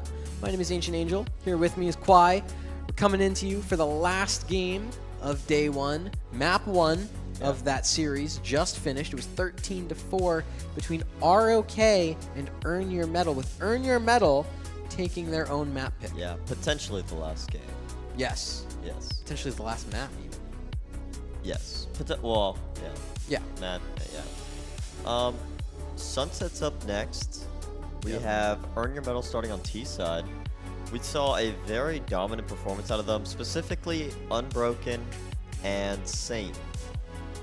Two players who were just swinging and hitting headshots, finding those timings within the lurk, right? Finding those openings, those gaps, and making the most out of it, right? Yeah. Heading into this map, though, we see two comps very similar. It's the exact same setup as last time, Yeah. with the ISO and the Reyna, Yep. and some different characters. We see Jamar coming out with the Raze. Yeah. I know his Raze is better than his Jet. I know that. I would tend to agree that Jamar's Reese is better than his Jet. On the Yeah. other side, Starbound going on to that Cypher that we were talking about, right? I was praising Starbound Cypher. Yeah. I think this is where they do some of their best work. On the other side of things, Rice Ballin going on to the Gecko. Yeah. So is Kurt too. Yeah. I like Gecko on this map. Oh, for sure. It's a good map. I think it was made when Gecko was also being made. Yes. So it's kind of just like I mean, they are both from LA. incorporating it. Yes, Sunset they are. from LA. Yeah, this might be his hometown. I don't know. It is. Is that the lore? Yeah. Okay. That's lore. Okay. In his reveal trailer, he's like in the street, like alongside that basketball court in the corner. Oh, I've never seen. That's the reveal trailer for Gecko, and he's just like walking down the street like it's Uh-huh. Arthur. Yeah. Okay. But something that I think these comps are doing really well is I think with these two teams, because they are so puggy, like we talked about in the pregame, because they're so puggy, these are more comps that are, we're going to kind of play to the meta, but we're really just playing to our strengths, right? Like Yeah. you see Unbroken and Ancient just locking in the Reyna Jet duo. Yeah. And like really the only way you're playing to the meta here is just by having Rice Ballin switch from Sova to Gecko on Yeah. the map. And I know Ancient prefers Jet over Raze. Yes. So Careful. seeing him on the Jet, that may be what they need. Obviously, sometimes it works out, right? Having someone play their comfortable pick works out sometimes, so they're leaning more into that, and we'll see how that goes. Can't wait to see what Unbroken does on this Reyna, though. Yeah, I'm gonna be excited to see what things look like on Sunset, but of course it all starts with a pistol round and then a brawl over towards elbow as Jamar and Australis are gonna start down things A. off for ROK. Rice Ballin was only able to find one before getting taken out, but that's a 4v3 confirmed for the Raiders. It's all about Saint's timing in mid. He can't find it. Starbound takes him out. It's now a 2v4. And for Annie and Unbroken, they are between a rock and a hard place. Yeah, I mean, it's tough going in this to try and claw back from a 4v2. Not impossible, though. Not impossible, just fairly difficult. It really is going to be on Unbroken's timing in mid. He finds Jovi, so now that's a 2v3. It's no longer nearly as impossible, but you still got a long way to go, my friend. They do have to work on... They do have to worry about the pinch from the CT side. Looks like they're going to try and fight Annie here. Last player They standing. find her with no casualties. And now it's all up to Unbroken. Yeah, in a 1v3. Over there. I mean, we saw Jovi 1v2 with a 30 Ghost seconds left. earlier, but Watching here. I feel like, I don't know, there's something that's more mystical about a 1v3 versus a Yeah. 1v2. I think it's literally just the extra body. I think it's just like, two more people is significantly harder. And, I mean, you get one, but Yeah. I feel like that's about as expected, right? For a 1v3 in a pistol round where you have like 20 seconds. Yeah. And I think this happened last map too, right? Where Rock won the pistol. And Rock then- won the pistol, and then are we following the same timeline here? You know what? For the sake of competition and Yeah. not getting angry at the scriptwriters, I'm gonna say no. Let's start an OT. Okay. Let's get an OT here. Okay. OT map 2, just like Rock's first game on stream. Yeah. Yeah. Okay. I think that'd be fun. I could see it. Yeah. can see it. Scriptwriter's working overtime, clearly, in the office. Yeah. But Kurt on that jiggle over towards A. It's going to be Rice balling to try and take that peak first. Instead, it's going to be Jamar with that Spectre spraying down, gets rid of that Gecko. Unbroken there for the trade. Means that things are now at a 4v4. At this point, it's just about Kurt. How much Spike can you down find A. alongside Australis? Kurt found that first. Shot my wingman. Is there anything more for you? As Annie just jiggles out towards elbow. It's unbroken. It's still just continuing to frag out over towards short. Jovi's gone and out of this round. This A site completely under siege, but there's actually a pull away from Earn Your Medal. It seems like they just want to commit towards B now. There. Yeah. Looks like they're just going to take the bomb. They know Unbroken is all the way up mid, so they have all that info. And denying them some guns here, actually, kind of a smart move. Kind of 5 million IQ here. It's also just to bring it over for one of 30 his seconds teammates, left. right? Because Exactly. now, like, Annie can just pick up that Guardian or The the Spectre or whatever. Spectre. Makes sense. Give your Reyna the one-tap gun. But look who's on a lurk again. Saint. Never stop lurking. Never stop. And I mean, I don't think But they he's, look at this timing. I don't think they expect. This They is don't good expect timing. it. They do not expect it. Yeah. He's just He's chilling. gonna get one at Enemy least. remaining. At least one. Can't get a second. Kurt's there for the trade. You know, only 8 HP Yeah. was Saint. So And Oh, 1v2. You said this was They're not ready. not as Easy's up. intimidating. it doesn't feel as intimidating. Yeah. But when you have that spike planted for that bombs, just the spam through main. I mean, that's already kind of playing on hard mode. You're just gonna try and run in. There's that spam from Annie. Just like that. I fear that the timelines might have gotten a little mixed up here because it's looking pretty similar. I think the script writers were a little lazy this time. Oh no. Maybe we won't see an OT. I rate the scriptwriters 2 stars. Yeah. Maybe 1, because I'm just not gonna like- lie, if we see OT off of this start, I might go crazy because I don't even understand how that would happen. nothing's impossible. I'll just say that. You know, I don't want to jinx anything, but nothing's impossible. All right. So, Unbroken off to a hot start there, 5-1. Yeah. I mean, that's what you want to see out of a Reyna player, though, right? I think that's what the only thing you kind of, want to see or need to see, really. That's all Reina's good for. Saint finding 2 will eventually get traded out by Australis, but you know what? Considering that this is like, you know, an anti-eco, the fact that he's getting 2 there, at least, you know, at the very least, I feel like that's what he should be doing, right? Yeah. It's not ideal that he dies, but whatever. You buy time. You allow Annie to get that kill onto Starbound. You get that spike planted, and now it's a 4v2. I mean, hold on, Jovi, over towards Market, getting some good shots. Now things are starting to equal out. Those guns are decently similar. Ancient's on that Spectre, and thank goodness he's able to clean up, or that would have gotten really dicey for Earn Your Medal. Yeah, that would have been scary. Saint actually did give Australis that Vandal right there, and with that adds a lot of more pressure onto this round, right? Oh, they just have pistols, but now they have a Vandal. Yeah. So what can Australis do with that Vandal? Fortunately for Earn Your Medal, they were able to clean it up. But that could have went a very different way. It's a tough position to be in for ROK, but now thankfully they have guns, right? So Yeah. at the very least, the rifles have come out in full force. Australis and Jamar looking pretty solid here over towards the top of mid. It's going to be the Jamar Saint battle over towards A as, again, mid takes the bulk of the players' attention on both sides. I like this angle Joe just had. I like sitting up there.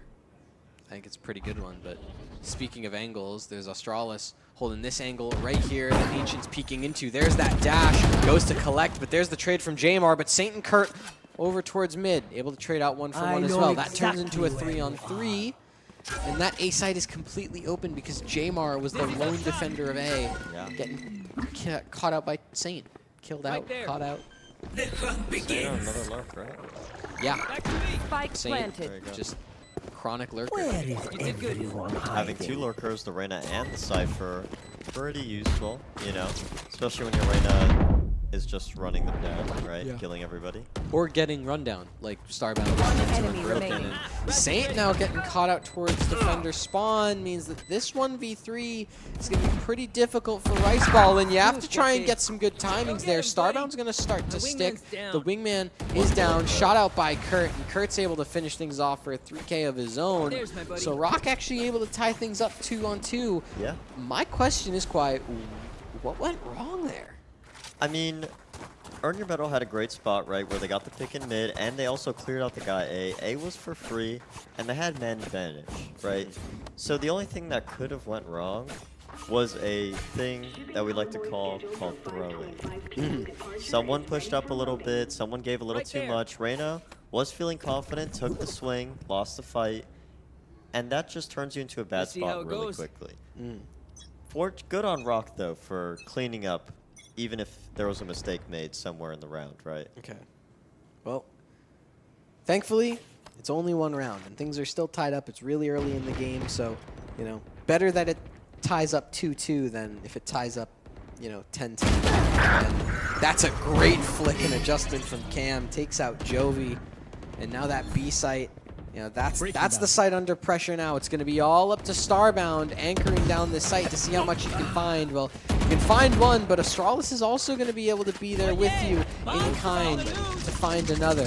There's that Thrash coming in, Astralis detained, and there's that showstopper from Jamar that's actually able to find one. There's that trade, though, from Saint, turns things into a 2-on-2. Spike still needs to go down at some point, but that Thrash is just going to try and delay for a little bit longer. Buy some time for Astralis to get out onto the site, and despite the fact that Riceballin can find one, Kurt is there for the trade. Yeah. This is a new Kurt. I haven't seen this Kurt yet, but I like it. This is the old Kurt, actually. Oh, this is the Kurt old used to Kurt? play. Yeah? Yeah, way back when. I forgot what team he was on, but he was with some known people, I'm pretty sure, on Tier 2 early scene before Franchise League. Yeah.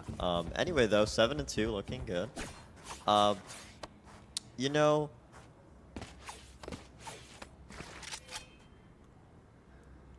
Yeah. yeah, Brain. like, The secret weapon still hasn't Get out of my activated. way. he got a kill. He got a kill. But a lot of people get killed. It's valid. Yeah, well, you Sana, know, sana. Yeah, I mean, look at that. it's not like your job running That's, right you now. know, that's a kill for Kurt, though. Yeah, another one. And Ancient just trying to be a little bit, you know, fast there on that swing. Riceballin was actually able to take care of Astralis in the kill contract. With the Stinger. Yeah, with the Stingers. That's pretty cool. But Jamar able to find one before getting traded out by Unbroken. I believe Kurt now knows the position of Saint just like that. Unbroken and Riceballin now 2v3. How much can you find, Unbroken? You can find the first, but you got to run away. You got to dismiss your way out of that. Buy a little bit of time for Riceballin to get the backstab onto Kurt. And now it's just Jovi in a 1v2. We've seen it before, although admittedly it was a pistol round on a completely different map, but we know that Jovi is good for a clutch or two here or there. Just a little bit of time being bought off the clock thanks to that mosh pit. You can see that smoke getting thrown onto the bomb, but the question is, does he get called out for it? Eventually, he Does will. not. You know, what I was going to say, and what they did good in this round, Raiders of the Night, they adjusted, and on defense, now they're applying more pressure throughout the entire round, right? The Cypher's fighting on site, and then his teammates are coming to go back him up, and that's what won them the 2 rounds ago, now. And that's what we saw in the last round, too. It just, you know, it didn't pay off that time, but I think that's good. I think that's working for them overall. Yeah. It's something that I think we should be keeping an eye out for, especially as this map continues, is where does that pressure lie for ROK, right? Because we saw oftentimes on Haven, it would just be like, we're just going to kind of do this thing, and if it doesn't work, unlucky. But that's not really how you play Valorant. It's a game of adaptation. It's a game of perseverance. It's a game of you know, reaction. Preciseness. Yes, precision. Especially the guns. Precise gunplay. Yeah. Abilities don't kill. Abilities don't kill. They don't. Precise gunplay. We've never actually seen an ability kill. That doesn't exist in this game, right? Well, nope. Not that I can think Not of. that I No, can think no, of. no. Surely not. No. I don't know. What does Jamar's kit do? I don't know. Okay, Yeah. cool. I think he was like jumping in the air or something. Oh yeah. Yeah. The bee hopping with the There you go. with the satchel things. Yeah, yeah. Yeah. I really hope that people understand that, like, our level of comedy right now, because if they don't, we sound a little special. Maybe we're gold, so. That's true. But it looks like there's a tech pause here. Yeah. Lurking. Don't know what's going on exactly. I'm But lurking. I guess we'll be waiting here. Kurt, looking good, 9-3. The secret weapon, pretty Come on, close little to the homies. top. Let's Yeah. get it. Right Secret there. weapon's doing pretty good right now, but I personally, my favorite secret weapon is the Bucky. I feel like people Careful still here. be sleeping on the Bucky I to agree. this day. Yeah. For 50 more credits than a sheriff. It's a sniper sometimes. Yeah, it really is. Oh, I still miss old Bucky meta. Yeah. Back in like 2021. It was so good. But you can just see Ancient looking to just try and smash his way onto the site. Does exactly that alongside Saint. He's able to take care of Australis. And now in that 4v5, Saint just wants to keep on pushing. We'll be able to find Jamar, but Starbound there with that classic can trade One right enemy back. remaining. Broken and Rice Ballin both finding theirs. And Rice Ballin wants to double it. Just like that, that Thrash comes online and Earn Your Medal finds their fourth. Yeah. Very consistent win there. Raiders of the Night were on eco.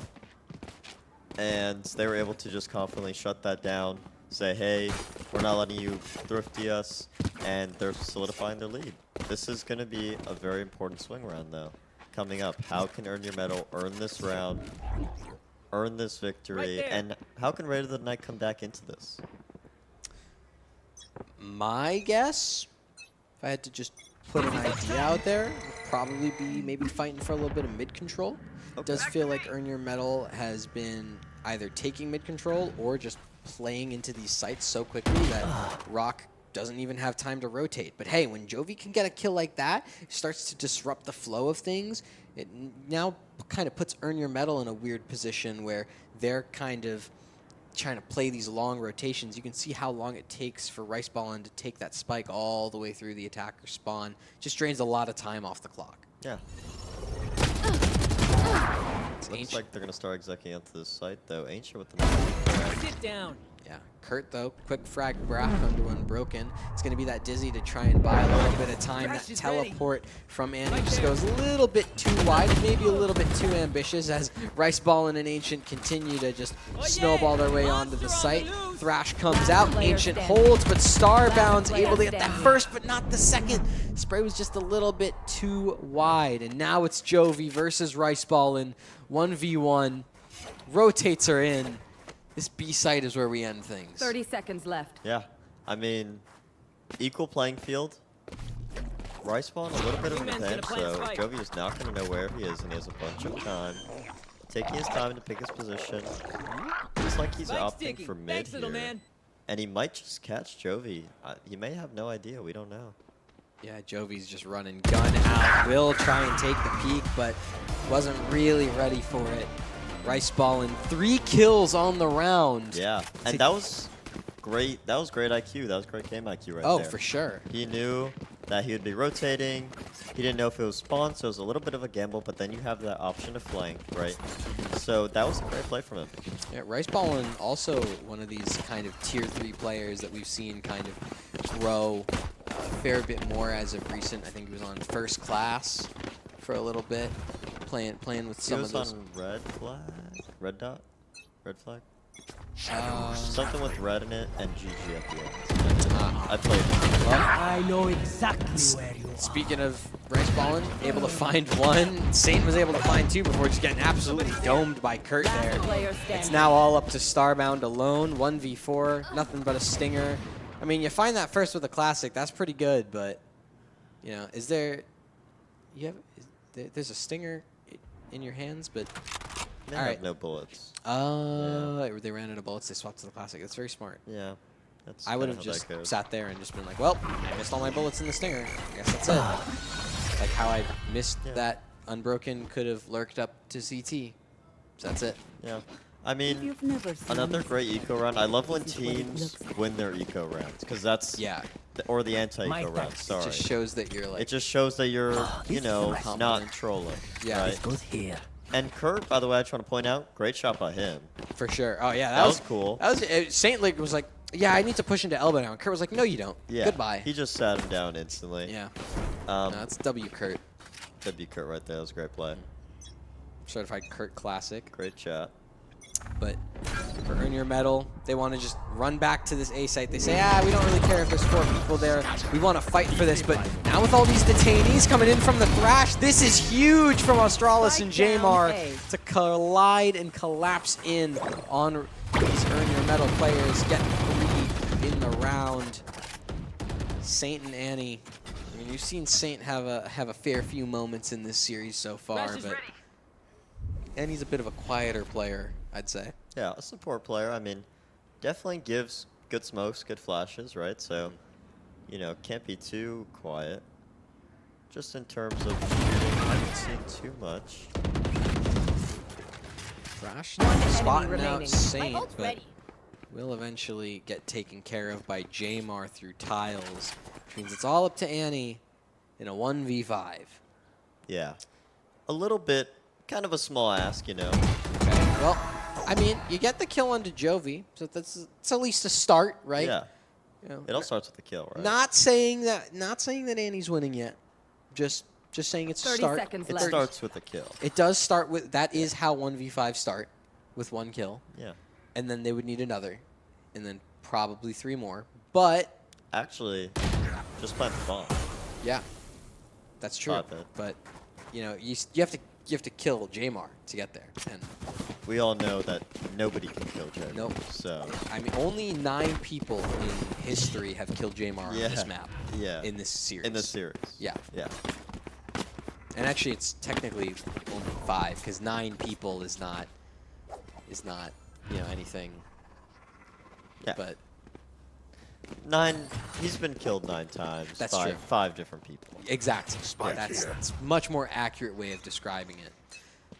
Now coming into things, last 2 rounds of the half. The hunt begins. Rice Ballin still looking pretty solid for Earn Your Medal, and this is a new look for this squad, right? You know, a bit more slow pace, trying to slow things down, play a bit more methodically, try to gain that market control, because look at how many ROK players are here. I feel like they've got some sort of a read or some sort of an idea that Earn Your Medal probably want to take over that area of the map.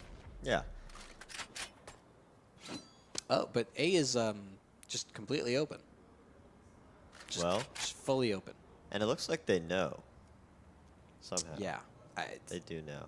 They've got a pretty good idea of it, and Australis, the only defender even remotely close to this A site, is playing a fair bit off and just. They're definitely playing for retake here. I think that was the calm given.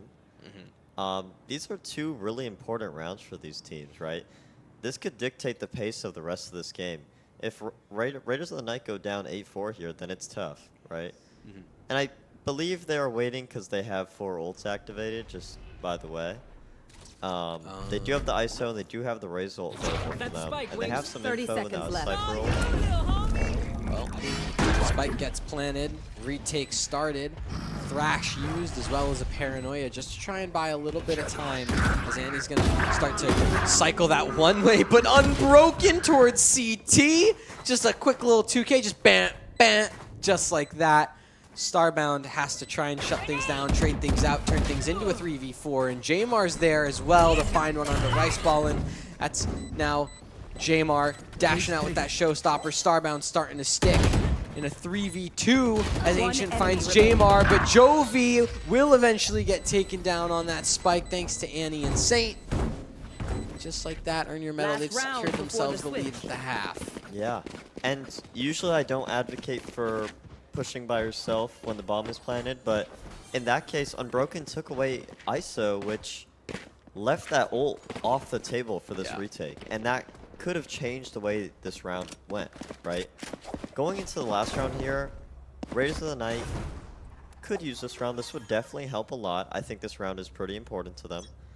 And who knows what's going to happen. I certainly don't. I am not one of the script writers, but instead, I can view the fact that this B-side execute has gone a fair bit faster than initially anticipated, but Starbound and Jovi just completely rip it to shreds. Saint and Annie, a similar position they've been in before. Let's see if they can make this 2v5 possible. Well, now would be a 1v5 for Saint, and not to say that he can't do it, but to say that it's, very easy is an understatement. But what is that? A flying Jamar gets beheaded by Saint. And now some shots through the wall are good. You find a third onto Starbound. These last two players are known. You get those positions, you start your rotate. I mean, this is doable. Yeah, it all starts with 1 kill, right? And I must tack wait a on moment. 3 more, and that'll help. Yep. There's that cyber cage. Trying to use it, maybe get a little bit of a little sneaky peek 30 there. seconds left. Gets triggered, tries to fight your way through the one-way. Does actually have a play here. Omen T enemy Oh my god. And Astralis is low. But the timing just barely betrays Saint. The 1v5 not completed. Switching Astralis sides. closes it out. 5-7 half ROK. I mean, considering you were down at some point, like 3-6. That's a good half, I Yeah. think. You know, it's solid. It's something that concerning, obviously. I think Sunset leans a little more CT-sided on average. Okay. But so did Haven lead it a little more T-sided. So we really don't know what'll happen. What I can say, though, is that Saint had amazing lurks there. That's true. 15 kills. I think most of them were through lurking, to be honest with you. Yeah, honestly. Yeah. That 1v5 came entirely because of his lurks. Yeah. So, and, the fact that he almost closed that out was ridiculous. And great on Jovi for getting those 3 right there.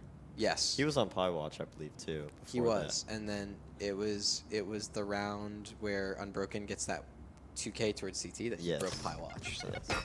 Cage trigger required. something that's very important to this context of this tournament. The Who double is on pie. Watch, who isn't? Like Saint not on Pie Watch at all, doing a great job of anchoring this B site alongside Rice Ball, and there is eventually that trade, so it turns into a 3-on-3. And now at this point, it's all about Unbroken over towards this B main area. And these 2 players over towards Market. Make it just Annie alone, 1v3. Doesn't get done. Just like that. ROK, they found yet another pistol. That's a great round to get. But I would say this is a free 2 rounds, but in this tournament so far, I have no idea if this second round is going to be free or not, right?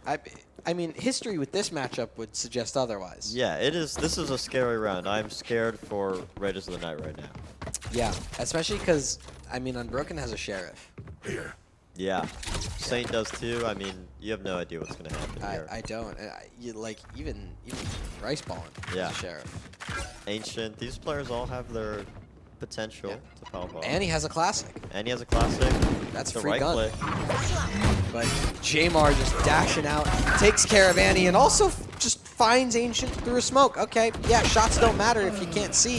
Just like that, Jamar on for an The ace. secret weapon is activated, everybody. This is the secret weapon, but Unbroken's Sheriff It's just shut down. just Never mind. decimates your hopes and dreams. Well, the secret weapon's gone now. Unbroken. 1v3 here. okay. Gets to think on the Jovi, Yeah, but Jovi Jovi's trades not it letting out. the secret weapon go to waste. Well, Not letting the secret weapon die in vain. yeah. I will take back what Well, is that's a mine. good 2 rounds to start off, right? Finally Yeah. closes out a second round here. Yes. Gets the second round, gets it tied back up to 7-7. I think 5-7 is always safe. Yeah. Because if you win the pistol and you get The your force conversion. off, then you're good at 7-7, blank slate, right? And you both have somewhat of a bye. Yeah. Right. Australis forced onto this Deagle, though. I just realized that. What? They should be buying a gun. Maybe there's a strat here. It's a bonus. Oh, yeah. It is a bonus round for Well- ROK. So, They could buy it. I mean, there's some players buying. There's some players, leaning a bit away. I think Jamar tried to buy into it because, 4 kills for him. He's trying to get towards that showstopper. But, you trade out 1 for 1, so that's at least 2 points more closer to that showstopper as Saint finds one onto Australis. Starbound, though, quick on the trade, and Kurt's able to find one as well, meaning it's just Riceball and an Ancient left in a 2v3 for this retake. Some jiggles going about. No touch left. No kills in the kill feed just yet. Raiders of the Night doing a great job exploiting this B-side. Monster on the loose! Oh, that Thrash. It's going to find Ancient. It does detain him. It's really just going to be about Riceballin if he's able to prevent the assassination of Ancient. That's what the most important point of this round is. But as time starts to tick down further and further, the pressure gets on, and you just see ROK feeling ever more comfortable to find that ace. Yeah, I mean, Kurt doing a great job so far. And so is Jamar. Looks like a timeout is going to start. That's from Earn Your Medal. Yeah. You know, they're probably talking about what to do differently here. They're definitely going to talk about that B site. So far, Riders of the Night have done a great job at exploiting that B site. And yeah, I mean, that's what's happening so far in this half. I think they've gone B every round, right? Yeah, no, it really has just been ROK just punishing this B hold. I think the other thing as well is that ROK have a fair bit of momentum. Not only do they have the first 3 rounds of this half, but they also have the last round of the previous half to build off of as well. So, right? Because Yes, 7. So, it is actually a pretty nice position to be in if you're ROK, and I think for Earn Your Medal, this is a timeout that's just about calming down, Yeah. focusing up. It's definitely a momentum stopper, Yes. right? Telling Raiders of the Night, hey, take this 60-second break, kind of get zoned out a little bit. But it looks like they are going to put a force buy onto Unbroken and kind of see what they can do here. I mean, hey, it's working out so far for Unbroken, so maybe he could activate here. You never know. I mean, a Guardian is a Guardian, and that's basically a Vandal if you think about it. So Jamar just sending out that showstopper, trying to find a kill onto Ancient, but instead it's the Sheriff to find Jamar. Australis able to take out Annie. And now it's a 4-on-4, but with Ancient, that Vandal picked up from Jamar's dead, rotting corpse. 3 kills on the round, looking for an ace. That's what Ancient is trying to find. Eventually, Kurt will stop and put an end to the reign of terror that Ancient's jet was, but Saint really quickly forcing Starbound into a 1v2. It's not going to happen. That's the dreaded TH word coming across the screen. Thrifty. You know what's funny? I think Raiders of the Night saw the timeout and they were like, oh, they're going to adjust to B. Let's go A. And they got big brains over big brain. Like they were trying to, you know, mind game each other and just didn't end up port game. No, and now that's a hard position to be in, especially as an IGO where you went B flawlessly and then you went A and it didn't work. So now everyone knows that you're going to be leaning towards that B site, right? Unless you just don't are better at B. Let's do that again. Let's go A, you know. Yeah, but I think they are going to go towards B. You know, call it a hunch, but considering there's like 3 players outside B main. Definitely leaning towards B right now. You know, unfortunately, right now versus when the round starts is going to be more than 22 seconds away because it looks like there's another tech pause. Yeah. Yep.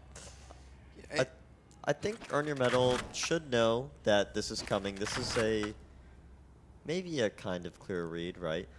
Yeah. That, you know, they went A, it didn't work. Okay, they won B 3 rounds. Let's have another person towards B. You know, not everybody, but just one more maybe in market, you know. And we'll see what's going to happen here. I mean, so far, what's about this game? What do you think? I'm thinking that, you know, once again, we're seeing a ROK that is very different from the first map of this series. It's something that I actually think we saw in the other series that ROK played, where Shake and Jake ended up picking Ascent. Yeah. And then, you know, it was like a phenomenal win for Shake and Jake. And like ROK got like 13-2'd. But then they came around and they had a really close sunset. So this, in my mind, is just ROK going, no, we actually just have a good sunset. We do so like we're just sunset, we're gonna stick to that, which it makes sense. Jovi, and Kurt, and they're sunset enjoyers. Really? Yes. I didn't know that. FlyQuest, Permaban, Abyss. Unfortunate. Yes. I want to see it. All Abyss enjoyers out there, sitting here crying. Yeah, I mean, it's so new. Some of these teams just haven't had time to practice it, right? They have so much going on.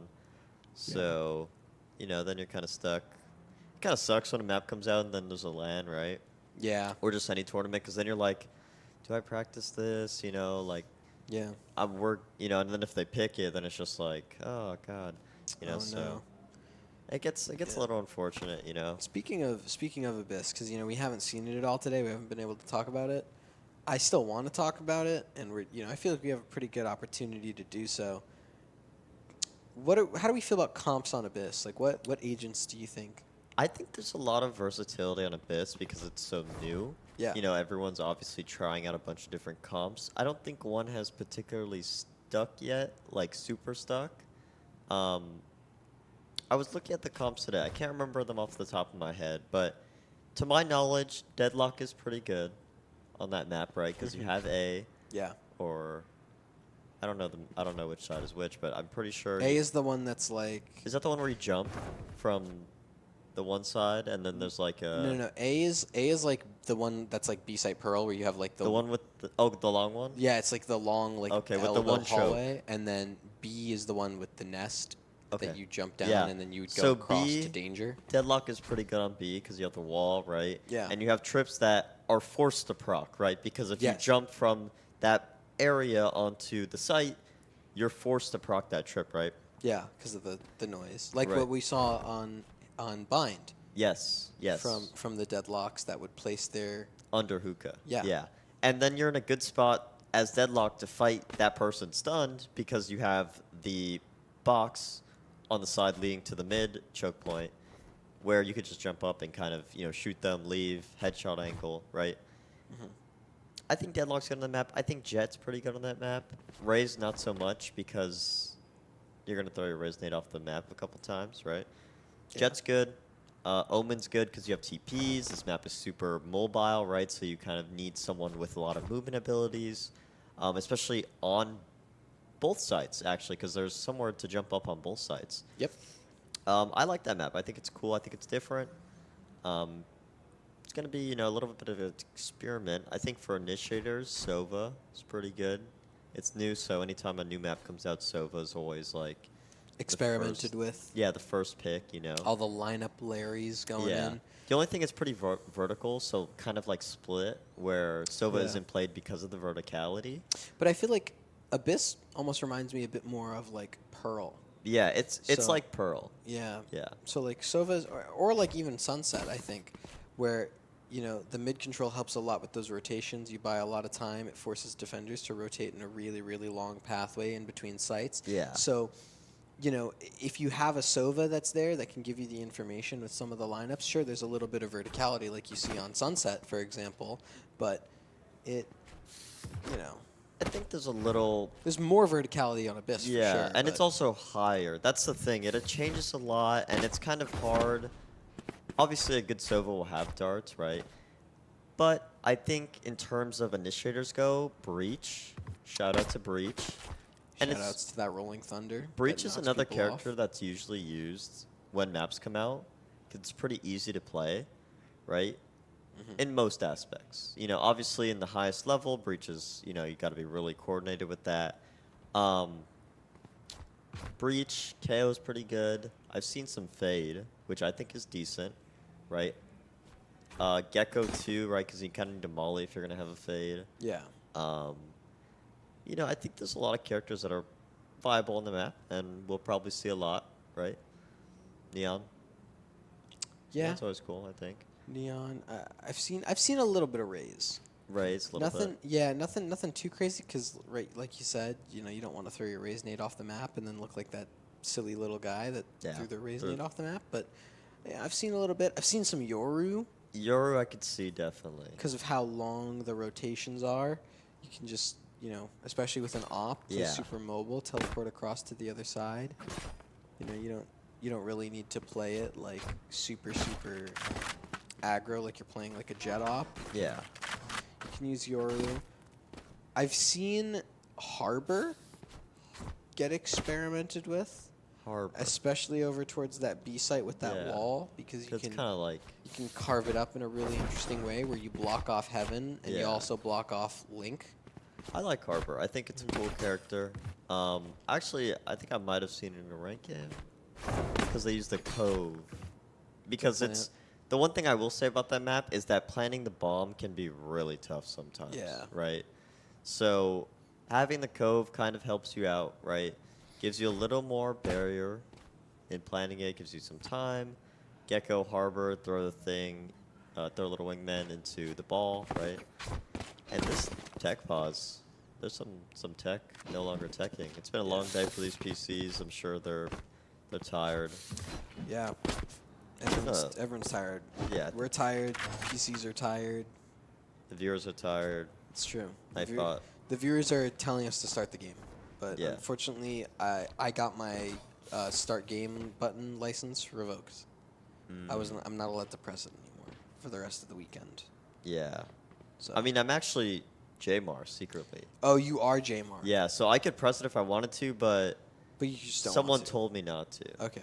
And I'm a respectful person Okay. because I'm JMAR, and you know, I can't. Okay. Yeah. Well, you heard it here first. Jamar, respectable human being, respectful human being as well. Yeah. You know, I mean, he's humble because he's the best player in the world, right? Yeah. So Right. he doesn't want to spread that out anywhere. Rich. You know tall. what we call Jamar, off camera? What do we call him? off Call him camera? Demon 2. Demon Zero because he comes before. Oh. That's what you have to call him. Okay. Yeah, because Demon 1, that's like the last version of. Yeah, you know? yeah. But like, he's the original Demon. He is. You know, he's the scary one. He is. I don't want to face him. I don't. I'm genuinely terrified. I'm not Yeah. gonna lie. Compared to where Jamar was, like, around Heatwave 1, like last time, to where he's at now, like memes aside, like he's genuinely like stepping up. He definitely gets better. Baby steps. Yeah. Gets better, baby steps. I actually have some really funny stories that I were able to witness live of some 5 stacks. I was able to witness some of the 10-mans at the end of 10-man. Heatwave. Oh, the last one? Yeah, when Exalt was here, Yeah, yeah. that was quite silly. No, I was told about, you know, obviously, you know, I'm actually, Jamar's in my friend group, so, you know, I hear about some 5 stacks that go on and some death slamming that goes on and Oh yeah, some rage quitting that goes on. sounds you about know. right. So, I mean, you know, Jamar's a good time. He was on a team of mine once upon a time that I coached. Oh, that's right. Yeah. So He wasn't the one death slamming, though. He was making other people death he slam. was making other people And ask rage slam. quit. And rage quit. Yeah, And he's yes, favorite. Fan favorite, I think. he is. He is like a very good boy. Jamar. Personable guy. if you Yes. will. No, super chill, but night and day difference between him 3 months ago and him now. I would not expect him 3 months ago to walk in to this LAN with this amount of talent and go, yeah, you know what, I'm gonna drop 30 against Jake. Yeah. I mean, definitely Against- not 30 against Jake level 3 months ago, I think. I think Right. he does get better. Every time I see him, like, he's, like, getting progressively better, you know? Oh, for So sure. That's always good to see, you know? I've known him for, I think, over a year now, you know? And I remember over a year ago what it looked like, and definitely not this, right? No. So, yeah, I mean, to talk more about the game, Saint having a good one. Saint's been really good. The lurks have been super impactful, and we were actually talking about off camera how it wasn't lurks exactly that were working, yeah. and it was more just the lack of someone looking for a lurk, right? Yeah. But this time it is actually the lurks. Like, there are people watching it, and he's making the right decisions, and he's making the right routes, and it's working for him. He is 20 and 15. Well, and something that I actually find a little silly about Earn Your Medal is even their contrast between the game that they're playing now versus the game that they were playing, to start off the groups. They started with their game against FIU, and It was close. it was close, but also at the same time, Saint was on Clove. Yeah. Not saying that there's a problem with that, and that I think Saint would be a bad Clove, because Saint had 7 First Bloods. I mean, Clove is pretty good at First Bloods, right? Especially Yeah. when you have that ult online. Maybe not 7 good. Like, that's good. Yeah, you that know? it was crazy. That's a lot, right? But having, First Bloods on Clove when that ult is online is actually really viable, for how unviable Clove is generally. Well, enough about Clove. There. We're back. The game's live again. Saint is now just back to his ciphering ways, Yeah. trying to figure things out. It's all tied up 8-8 as we come into round number 17, and Unbroken just running it down mid, and Australis is there just beheading Unbroken, just like nothing ever went wrong. Ancient's back into the server, Rice Ballin looking to frag as well, Jovi getting one to respond, 3v3 at this point, and you can see for Rice Ballin, yeah, you just want to run away. You don't really want to give your life up at this point. Yeah, definitely. I mean, 3v3 still anybody's game here. T-side has all control of mid, though, so they're just going to walk on contact into this B-side, make some noise, explode there. But Saint anchoring the site, doing really good. Takes that timing, takes care of Jamar. It's now a 2v3. Are you aware of Jovi's positioning? Yes, you are. And your wingman goes down, Kurt. So what can you do? Nothing but fall to Rice Ballin. Earn your medal. Just got themselves a 9th. That was a very big swing round for them. I think I talked about it once upon a time when the round was actually going. Yeah. But this was a swing round for them. Right there. This was a time where if Raiders of the Night lose, they're on eco, right? And if Earn Your Medal loses, they were also on somewhat of an eco, I think. And the result of that round leaned in Earn Your Medal's favor. Now it's 9-8. This is a huge round for them. This could be a game-defining round. Yeah, and now assuming weaponry advantages work the way they should work, double digits for Earn Your Medal is what's upcoming.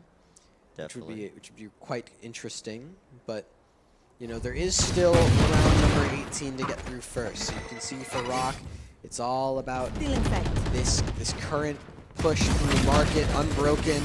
Can't even find one. It's going to be Saint for 2, but there's that trade from Starbound. How much can Rice Ballin find on the site? Well, you got at least one, and now it's going to be that 2v3. Ancient finds Australis, and that means it's all up to Starbound. Not going to find a thing. Rice Ballin takes care of it cleanly. 8-10. Earn Your Medal. Earn themselves double digits. Yeah. And, Earn Your Medal kind of at the disadvantage at the start of that round, right? We saw Raiders of the Night get the first blood and get guns off of that. I think at some point they had the chance to have the same amount of guns as Earn Your Medal, right? Which is scary, but coming into this round, we see that there are ults online for everybody here on both sides. That ISO ult may come in clutch here when the side exit hits. Ancient might be a little hidden, never gets catched by Jovi's eyes. So instead, it's going to be Rice Ballin with Ancient to start off some frags. Ancient's able to find Australis as well, meaning it's a 2v4. One As enemy Annie remaining. is looking to just reclaim all that space on the site. Unbroken finds Starbound, and just like that, Kurt is gone and out of it. 11 rounds for Earn Your Medal. That was Raiders of the Night fight too. They're going to be on not great weaponry here. They're going to have to force up and spend all their money. The good news for them, though, is that they have the Gecko ult and they have the ISO ult. So that's potentially multiple fights that they can break up and isolate with these ults, right? This is going to be a climb back now. It's also tied not just a couple minutes ago, and now we're seeing a bit of a breakaway from Earn Your Medal. Yeah. Definitely earning their stay here in this game. Jamar looking to try and take a peek over towards the top mid onto Rice Ballin, but the Dizzy, yeah, it's just too good. He's got that timing down to a T. There's that kill contract coming in. I believe that was on to Saint, and Saint's gonna fall to Astralis. Even though Ancient can find a trade onto Starbound, it still does put Earn Your Medal in a pretty tough position. Kurt gonna grab that needle though from Starbound's body. Yeah. Gonna have a little bit to work with. Not much room for the side of Raiders of the Night right now. Jovi, though, over towards mid, could potentially find some sort of a backstab, but when Unbroken finds Astralis, that starts to put the pressure on him. And Ancient's sitting inside that smoke looking pretty. Will be able to eventually take out Jovi, who's just walking sideways, strafing about. And that means that, you know, a Kurt 1v4 with the Sheriff. 30 Never say seconds never, left. right? It all starts with the kill. So Yep. let's see one now. Next time. There goes the dreams of that. Next time there's a Kurt 1v4 and he has a Sheriff, we'll get the kill. Match Yeah. point. To be honest, I thought that one was the last round. I just realized that there's one more round to play. They will have full buys though. I mean, this is totally doable. Yep. They do have a get goal, which needs to be expended this round, right? Just try to get somebody, right? Try to get on this site as quick as possible, as fluid as possible, and retain as many people as you can. For sure.